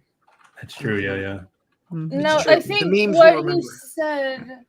I don't remember everything because it was references a lot of very minute historical details that I'm not that interested in Napoleon. If you talk about like the Viking Age, I might know, or like Rome, but stuff like he never actually fired cannons at the pyramids or the Sphinx and shit like that. And Yeah, yada, yada. actually, he knocked the nose off of the Sphinx. It was actually him that did that. Was it him? Oh. Yeah, he did everything. Like I'm pretty sure it wasn't him.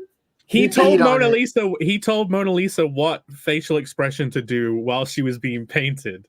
That was Napoleon behind Narwhal. It's Narwhal's hobo army is led by Napoleon. making his comments. Napoleon was on the grassy knoll. Oh, you need a second meme where it's just like the spaceships in the middle is a grassy knoll and Napoleon with a rifle. Napoleon's just time traveler inserting This himself got into dark. history. Oh my god. No, I'm not watching Godzilla. Not because I don't want to. I didn't even know there's a new Godzilla movie coming It out. looks I've been cool. I saw really- a trailer of it when I watched Hunger Games. It actually does look pretty cool. It's like a prequel, Godzilla. and it's like Yeah. old Prequel. Japan or whatever. Yep. I'm so planning on out of watching loop, it. guys. Eventually. I'm gonna watch that one. Probably I would back to back actually- with Napoleon. Hmm. Actually, I would actually like to watch Napoleon because I like historical stuff and I can enjoy it because I'm not a historian. Eventually, I'll watch it. I mean, Napoleon even invented that flavor of ice cream. He did, yeah, that one, that really good one. Plain? Amazing. Ben and Neapol- Jerry's. Neapolitan. Oh, what? I thought you were talking about plain ice cream. Neapolitan ice and Napoleonic ice cream with all three flavors, chocolate, vanilla, and strawberry. He basically took everyone else's flavors and represented them as his own.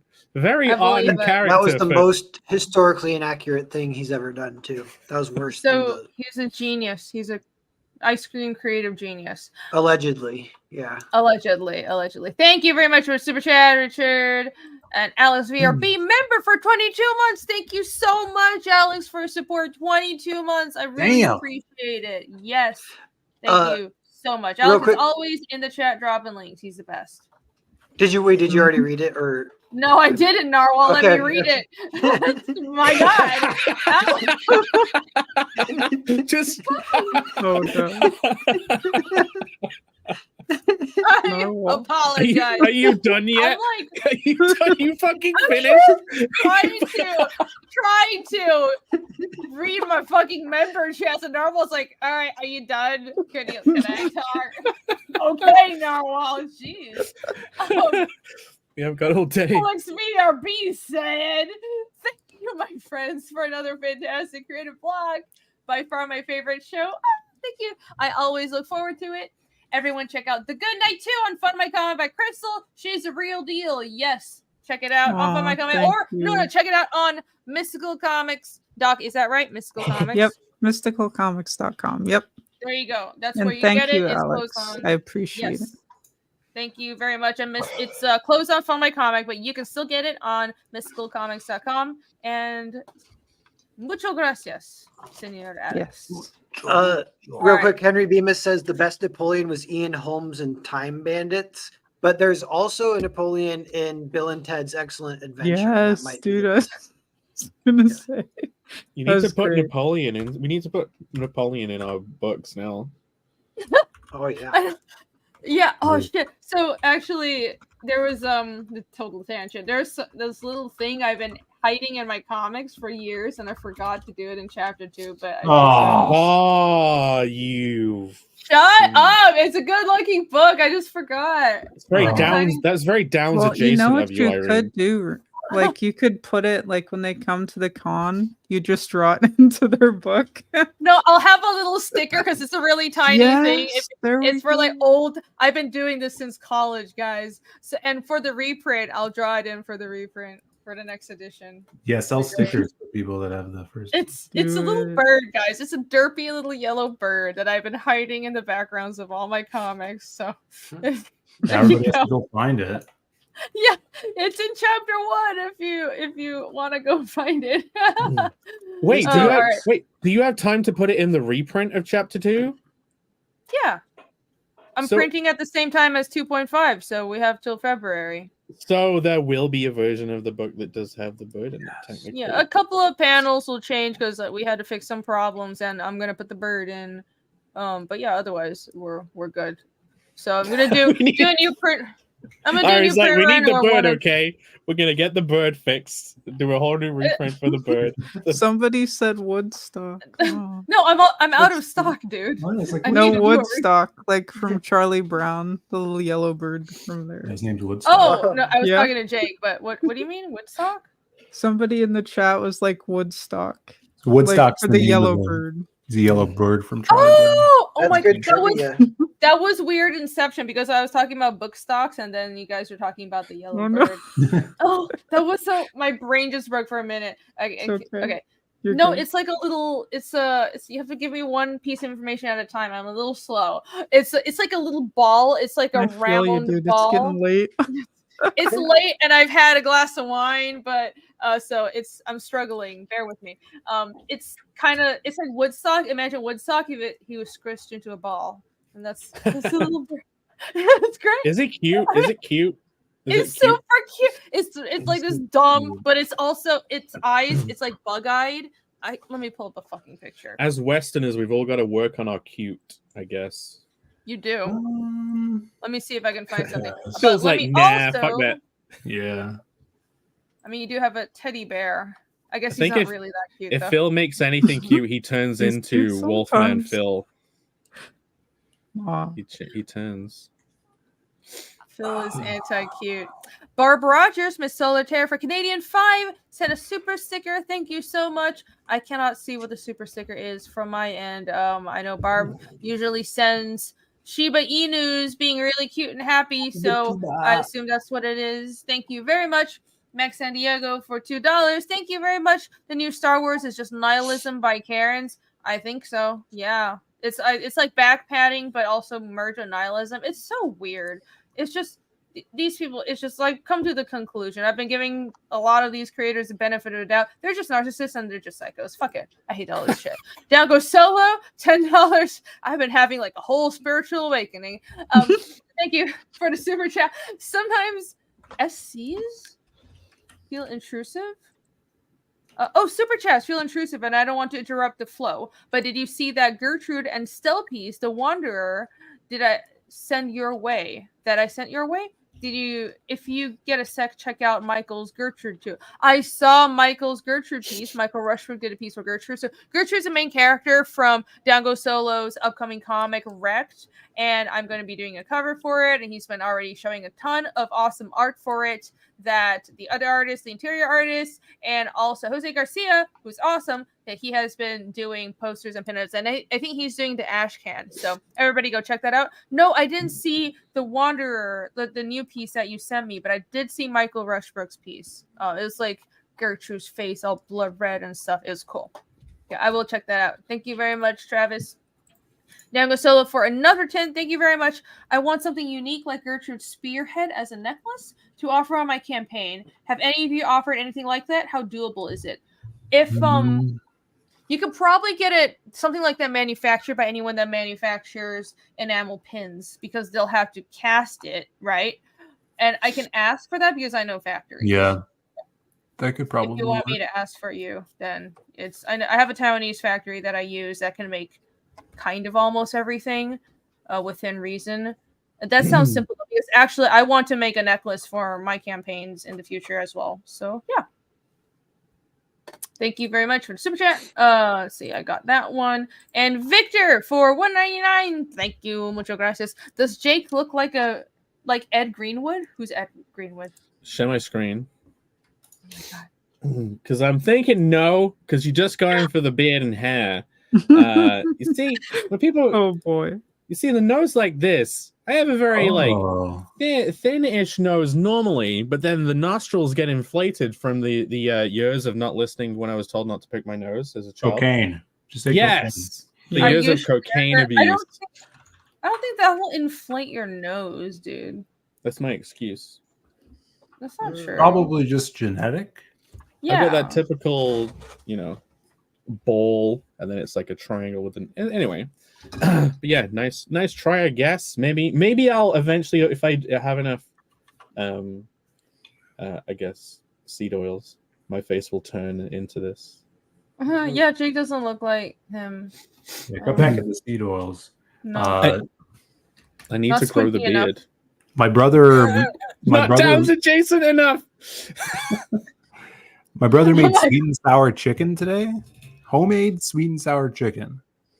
No seed oils. It was amazing. Mm. Breaded, deep fried in beef tallow. Oh, beef tallow. Hell yeah. So good. Repping the Sounds- tallow. Pretty nice. Angela, you missed everything. I'll go on back and watch the whole thing. It was Wow, on awesome. Angela. Where show, were you, though. Angela? What are you Watch doing? the whole Angela, thing what's right up? now. Why aren't you watching your favorite creative show, Angela? For We were shame. talking about dinosaurs merged with machine guns or warships and all kinds of the crazy stuff and So, Napoleon. I think that great. the actual concept for Dino Jet, whatever's right, would be that they'd evolve to merge with technology, so they can actually turn into something they combine with, because that was the anime girl gun thing. So like they didn't just evolve into jets, like they evolved to be able to combine with a jet. So you could have like, you know, the little compies from Jurassic Park. They could be like little mobile phones, and they like gang Yeah. up on someone, look And like phones, and do ringtones. We finally sounds. got the technology to connect with them and be able to communicate with them for the first time, and they're like, "Kill me." It wasn't meant to be like this. They get a Diplodocus and merge it with a vibrator. Whoa. No, wait. What? I shall You heard down him. in solo. I shall. Trailed off for a reason. Like, can we go back a little No. bit? It's Like, done. Play that back. I'm confused. The sauropod range. We're all confused. All I'm right. scared. Well, okay. Seeing as we completely lost it at this point, I think I'm gonna do one last round of promotions, and I'm really tired because I have to get up at a time like a normal human being, so I need No. sleep. Yes, Yeah, I do. you think we've gone crazy, but I actually held back on one of my jokes in the first half when we were talking about Harlequin romances, because it just wasn't the time. Good. I'm impressed that you have any sort of restraint at all. Thank Well, you I'm so being much. less restrained now because I'm trying to find a way to say it. So, you know, Harlequin romances, they never You can't. They- He's like, yeah, praise me for not saying this joke, and now I'm gonna just say it. Good job. Do you want me to say it? Let's hear it. No. They never write the sequel fucking where she lying. has the Harlequin baby. The Harlequin baby? You guys not know what Harlequin? Don't look them up. What the fuck? What's a Oh. Harlequin romance? Don't. That's what. Yeah, those- they're like little No, deformed. actually, I'm humans, serious, right? guys. Don't Google Harlequin baby. It's a unless you have a very like it's Don't look it up. horrifying. That's what It's like a- Leonardo DiCaprio was like collecting when he was a teenager. What? No. I'm Wait. serious. It's actually I'm it's not- so this is like- lost. What is this happening? is It's like a deformity, right? Harlequin baby is a birth defect, and it's horrible. It's these little if you look it up, you'll find these horribly deformed little baby. It's a poor. It's actually survivable, but it looks really scary, and it's just heartbreaking. They're the glazed donut people. I'm serious. Oh, Just I was be getting it careful. mixed up. Yeah, it's I like was thinking it's a of skin like, defect. It's a defect where your skin cracks all over. I was thinking of like pickled babies. There's like all the Hollywood people collect pickled babies in jars. Oh, that's not what I meant. Speaking of Don't pickled Google babies, that either. I know this is getting Yes! this is The No, this is segues. Everyone's doing the segue. Speaking of pickled babies, brings up our I own like account. I like how you're like, don't Google her, but I'm serious. I don't want anyone else to like, you know, Don't look it up. suffer. It is heartbreaking. But I went to the Mutter Museum in Philadelphia while I was there, it's a medical museum. And if you're interested in weird medical stuff like I am. It's awesome. There's like, it's a museum with a bunch of, there's actually a lot of medical stuff there I didn't even know. And all this stuff going back to, there's like a whole shelf of skulls that this doctor from the 1800s collected from around the world. And it has a lot of documentation on early medicine starting from like the Revolutionary era all the way to like all the way until, you know, the 18th, 19th century and 20th century. And it's just all kinds of weird stuff and people that have bone deformity. There's this lady, I forgot her name, but this woman who had this congenital disorder where her bones don't stop growing, so they just fuse together. Whoa. I mean, it's very sad, but they fused together, so she just slowly became unable to move, and then eventually she died pretty early, right? And she knew it would. That's what would happen. But she donated her skeleton to the museum, and it's on display there. And it's actually, this lady was really cool. I saw a video of that filmed her when she was still alive, and she was so cool, even though she had this condition, and she loved jewelry. So it's her skeleton that is this weirdest thing. It's like a skeleton, but all the bones have bones growing in between them, and the whole thing is like fused by this web of bone growth everywhere. It's crazy. But then she has a box of jewelry next to it because she was like, I want my jewelry next to my bones after I die. It's like, yeah, I want to go out like that. There's all kind of other weird shit like bottled formaldehyde body parts, and I find that stuff fascinating. I know it's not for everybody, but I got some posters from there. I'm gonna put them up on my wall. I'm very happy.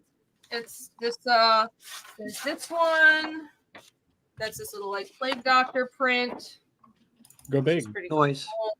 They're big. Yeah, I've been looking for art for my studio. Sick. And in case you guys noticed, I guess you can't because this is really dark in here, but I'm in a new studio space. So I need art, and I also got, dropped it. Oh no. This one that is this little skeleton, and it's like a apothecary shelf. Oh, with a that's bunch neat. of bottles and stuff. I think it's pretty cool. So then, and I have a booklet from there, and I show you, but I will probably get struck because it's all kind of gross stuff in that booklet. Even on the cover? It's a skull. That's about it. I'll find it somewhere. You guys want to see? Maybe there's some stuff I can show you. Oh, there's yeah, Butcher Museum. Skull. Yeah, I'll show you guys in the background. I just don't want to like get in Very. trouble with you. Yeah, but Yeah, don't strike your channel. Yeah, I don't actually know YouTube's rules on like, well, Don't do it. stuff. No, I'm not. So I'm not gonna do anything weird. I'm trying to find stuff that's not gross that I can show.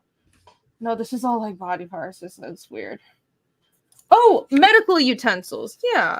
Yes, it's like early optometrist utensils. It was divided, the museum was divided into sections of like different disciplines, or the bottom floor was divided into different disciplines. So it's like gynecology, early American gynecology. There was a lot of medical innovation, and then early optometry, and then all kinds of different disciplines.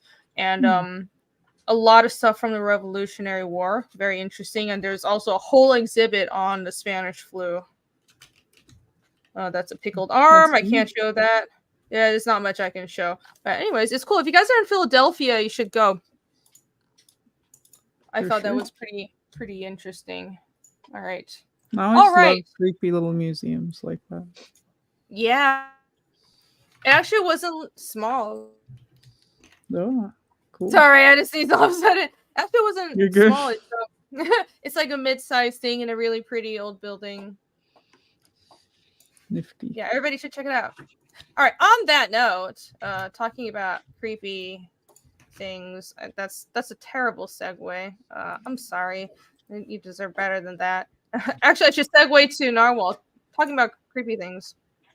Hey, yeah, and me and Crystal both have I Can Fix Her characters. Mine is Salome the Witch. Salome is casting a mass sacrifice spell, much like Rini is too. But unlike Rini, who is sacrificing her closest friends, Salome is trying to kill an entire hotel of people so she can live another 500 years. Yeah. And real quick too, Narwhal Comics, my eBay store. All my old books are here. Oh, there's Your Jake is face. obsessed That's with. that's Oh, Devo that's Narwhal. the Is that- picture.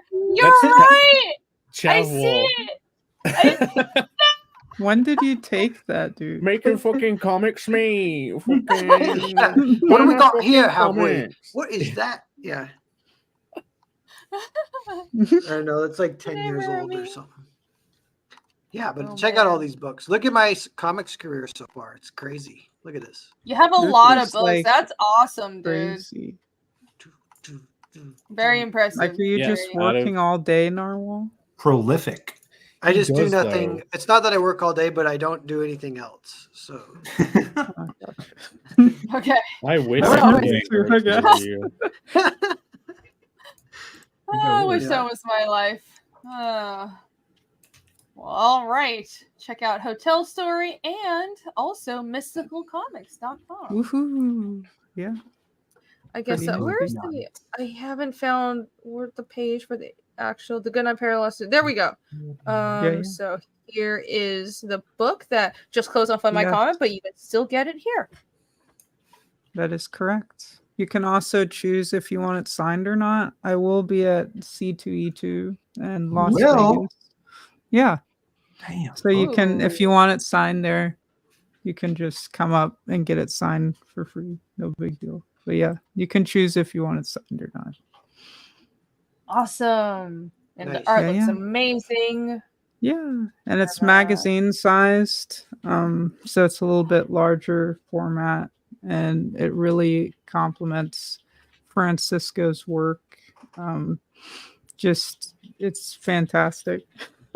And if you like, knights, Arthurian lore, biblical elements as well, like we have archangels that'll swoop in, and other crazies.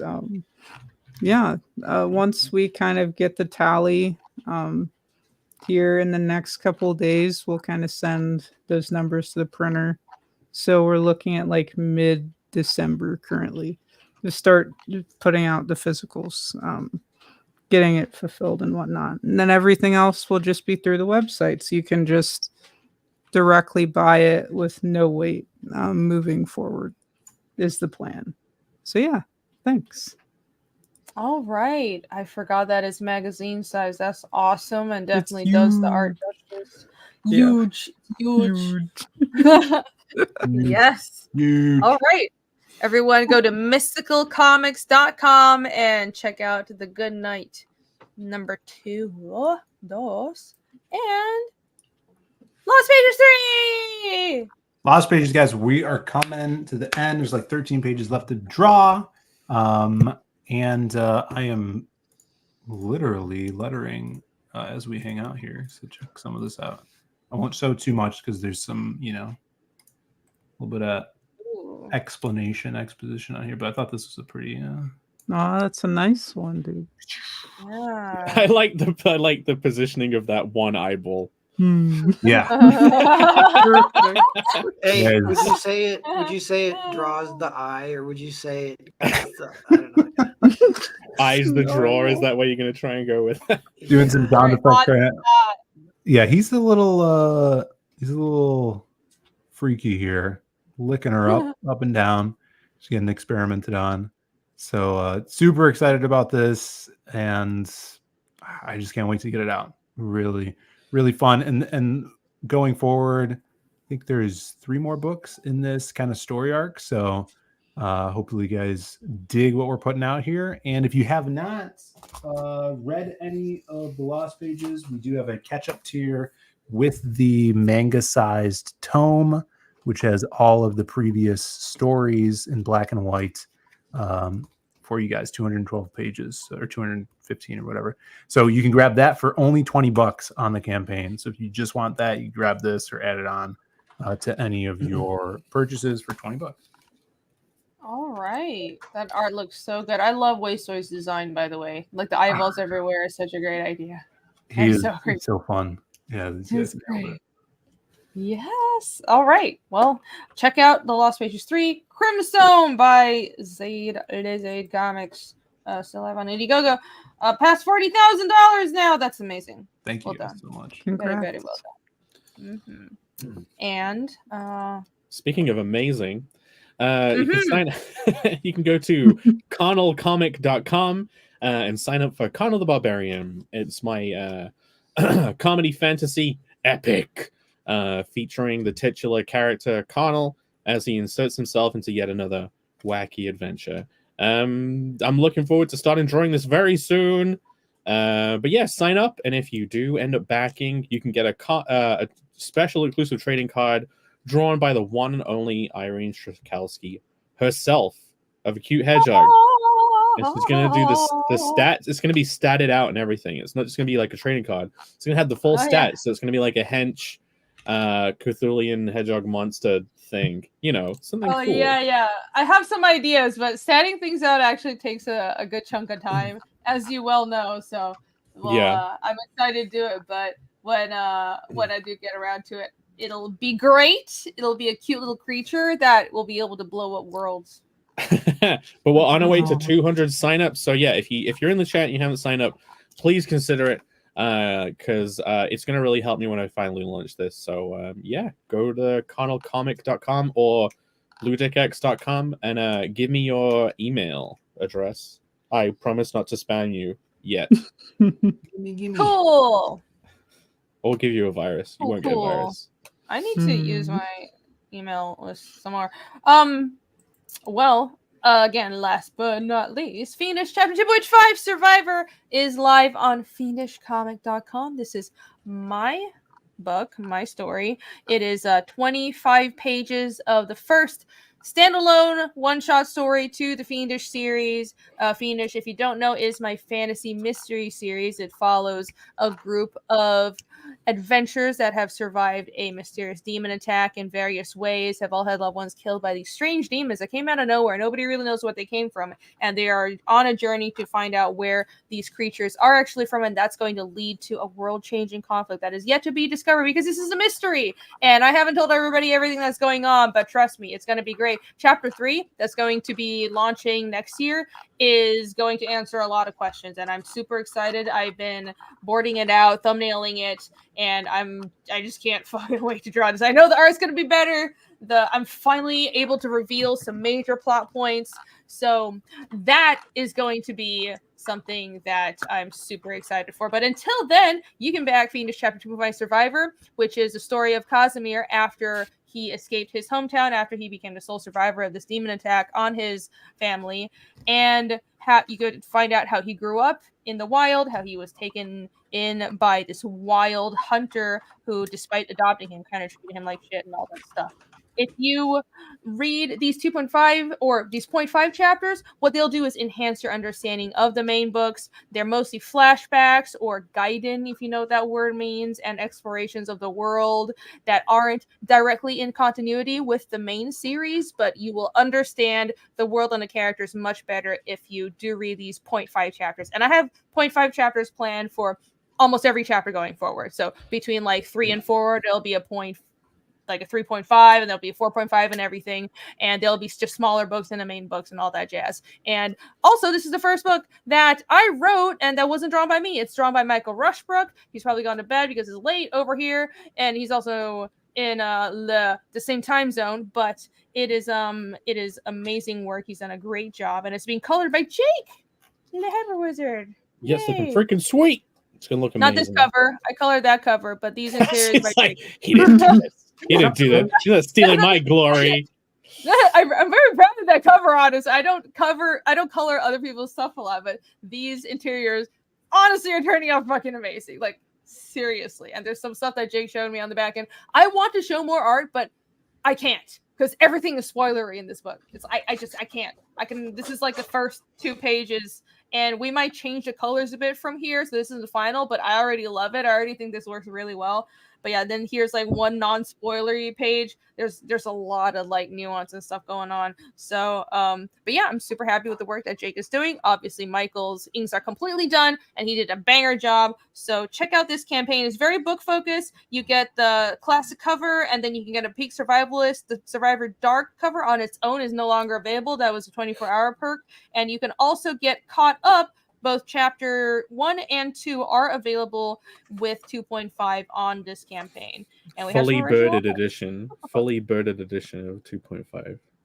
Fully birded. Yes, there will be fully birded. You're right, because it's not that I just want to do another edition. I'm out of stock. Like we have barely anything left. It's like I thought I overprinted, but we had some shipping mishaps, and bless RJ, he's been great about that. Any damaged books, we replaced them, of course, because sometimes USPS is like that, but I have like nothing left, so I need to print more books. But yeah, get this for the birded edition of chapter 1 and 2, and also for an awesome side story for 2.5. Thank you, everybody, and thank you everybody who's backed us so far. So is Ninja Gaiden Ninja Flashback? So just the title. It's not flashback. It doesn't mean flashback. Gaiden means outer story. The Ninja Outer Story. There we go. I love Ninja Outer Story. I don't know why Ninja Gaiden is called Gaiden. The only way I can think of is like if it's very episodic and a bunch of different unrelated stories strung together. But Gaiden is supposed to be side story. I've never watched it. Is that kind of how it is? They probably just put it in for story. For the most part, no. They kind of focus on like one or two main characters. Like, well, it was originally an arcade game where you just play as an ninja. Yeah. There's a game called Resident Evil Gaiden, and that makes more sense for that because it is a side story. So in Japan, would the Lost Pages be called the Lost Gaiden? The Lost Side Story. No, it would be called the Lost Pages, but in Japanese. Lost Pages. So you speak Japanese.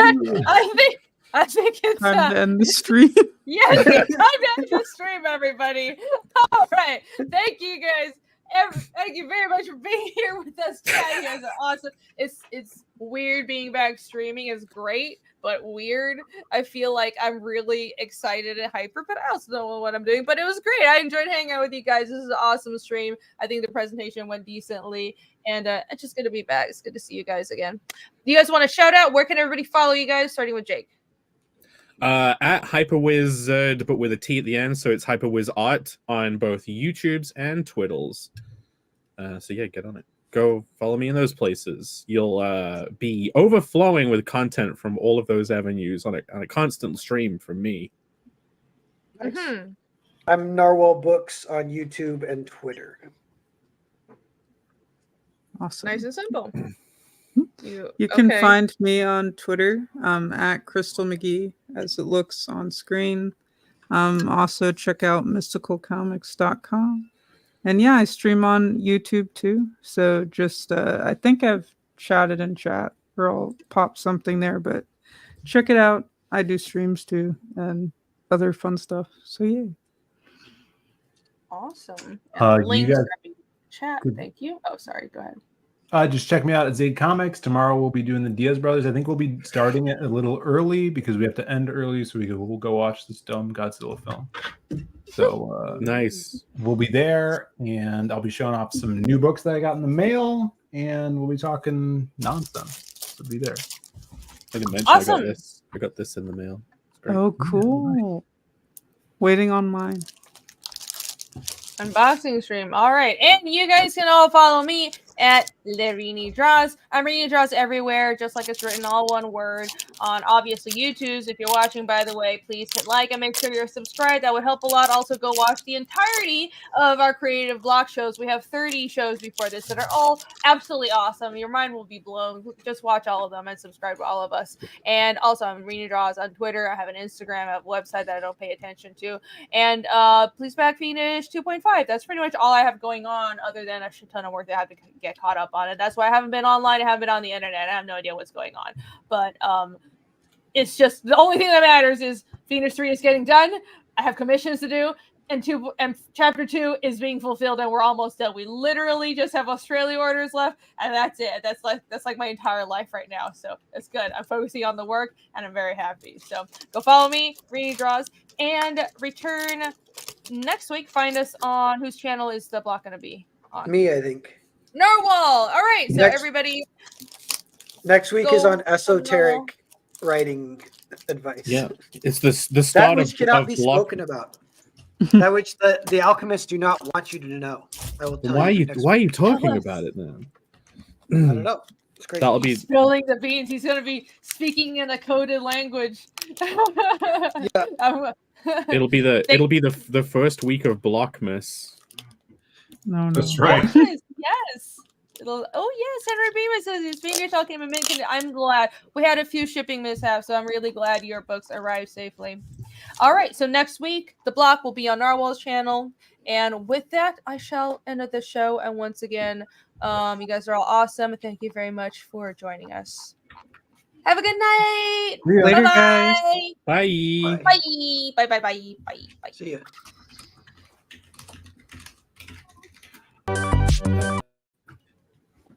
There's no sound. Why is there no sound? That's not the It's outro. so- That's the It's so awkward. Wrong one. that's the video Oh, background. It's a complete Irene, disaster. that's the It's a- video. That's Hit the the- video background. Hit the outro. That's the Are video we, background. are we not still the, live? Oh my god. Click the Yeah, we're outro. still Yeah. live. Hit the, hit the background one. click the Check background. your Switch them. You can shoes. switch it. The background just- one isn't uploaded anymore. That oh is the- my God. no. Don't say anything. That is the background, the looping Stop background that you can talking. This is the best thing. play the outro. Play the outro video. No, the outro. Play a different outro. I deleted the outro. Oh my god! Well, because you thought this was an updated version of it. Yes, that's Play a what I different- thought. Play your, play your scooter. Play We your have to do- scooter. We have to sing the. All right, goodbye, Don't forget everybody. the Have a tune. good night. Bye.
So you did have it the whole time. You were fucking full.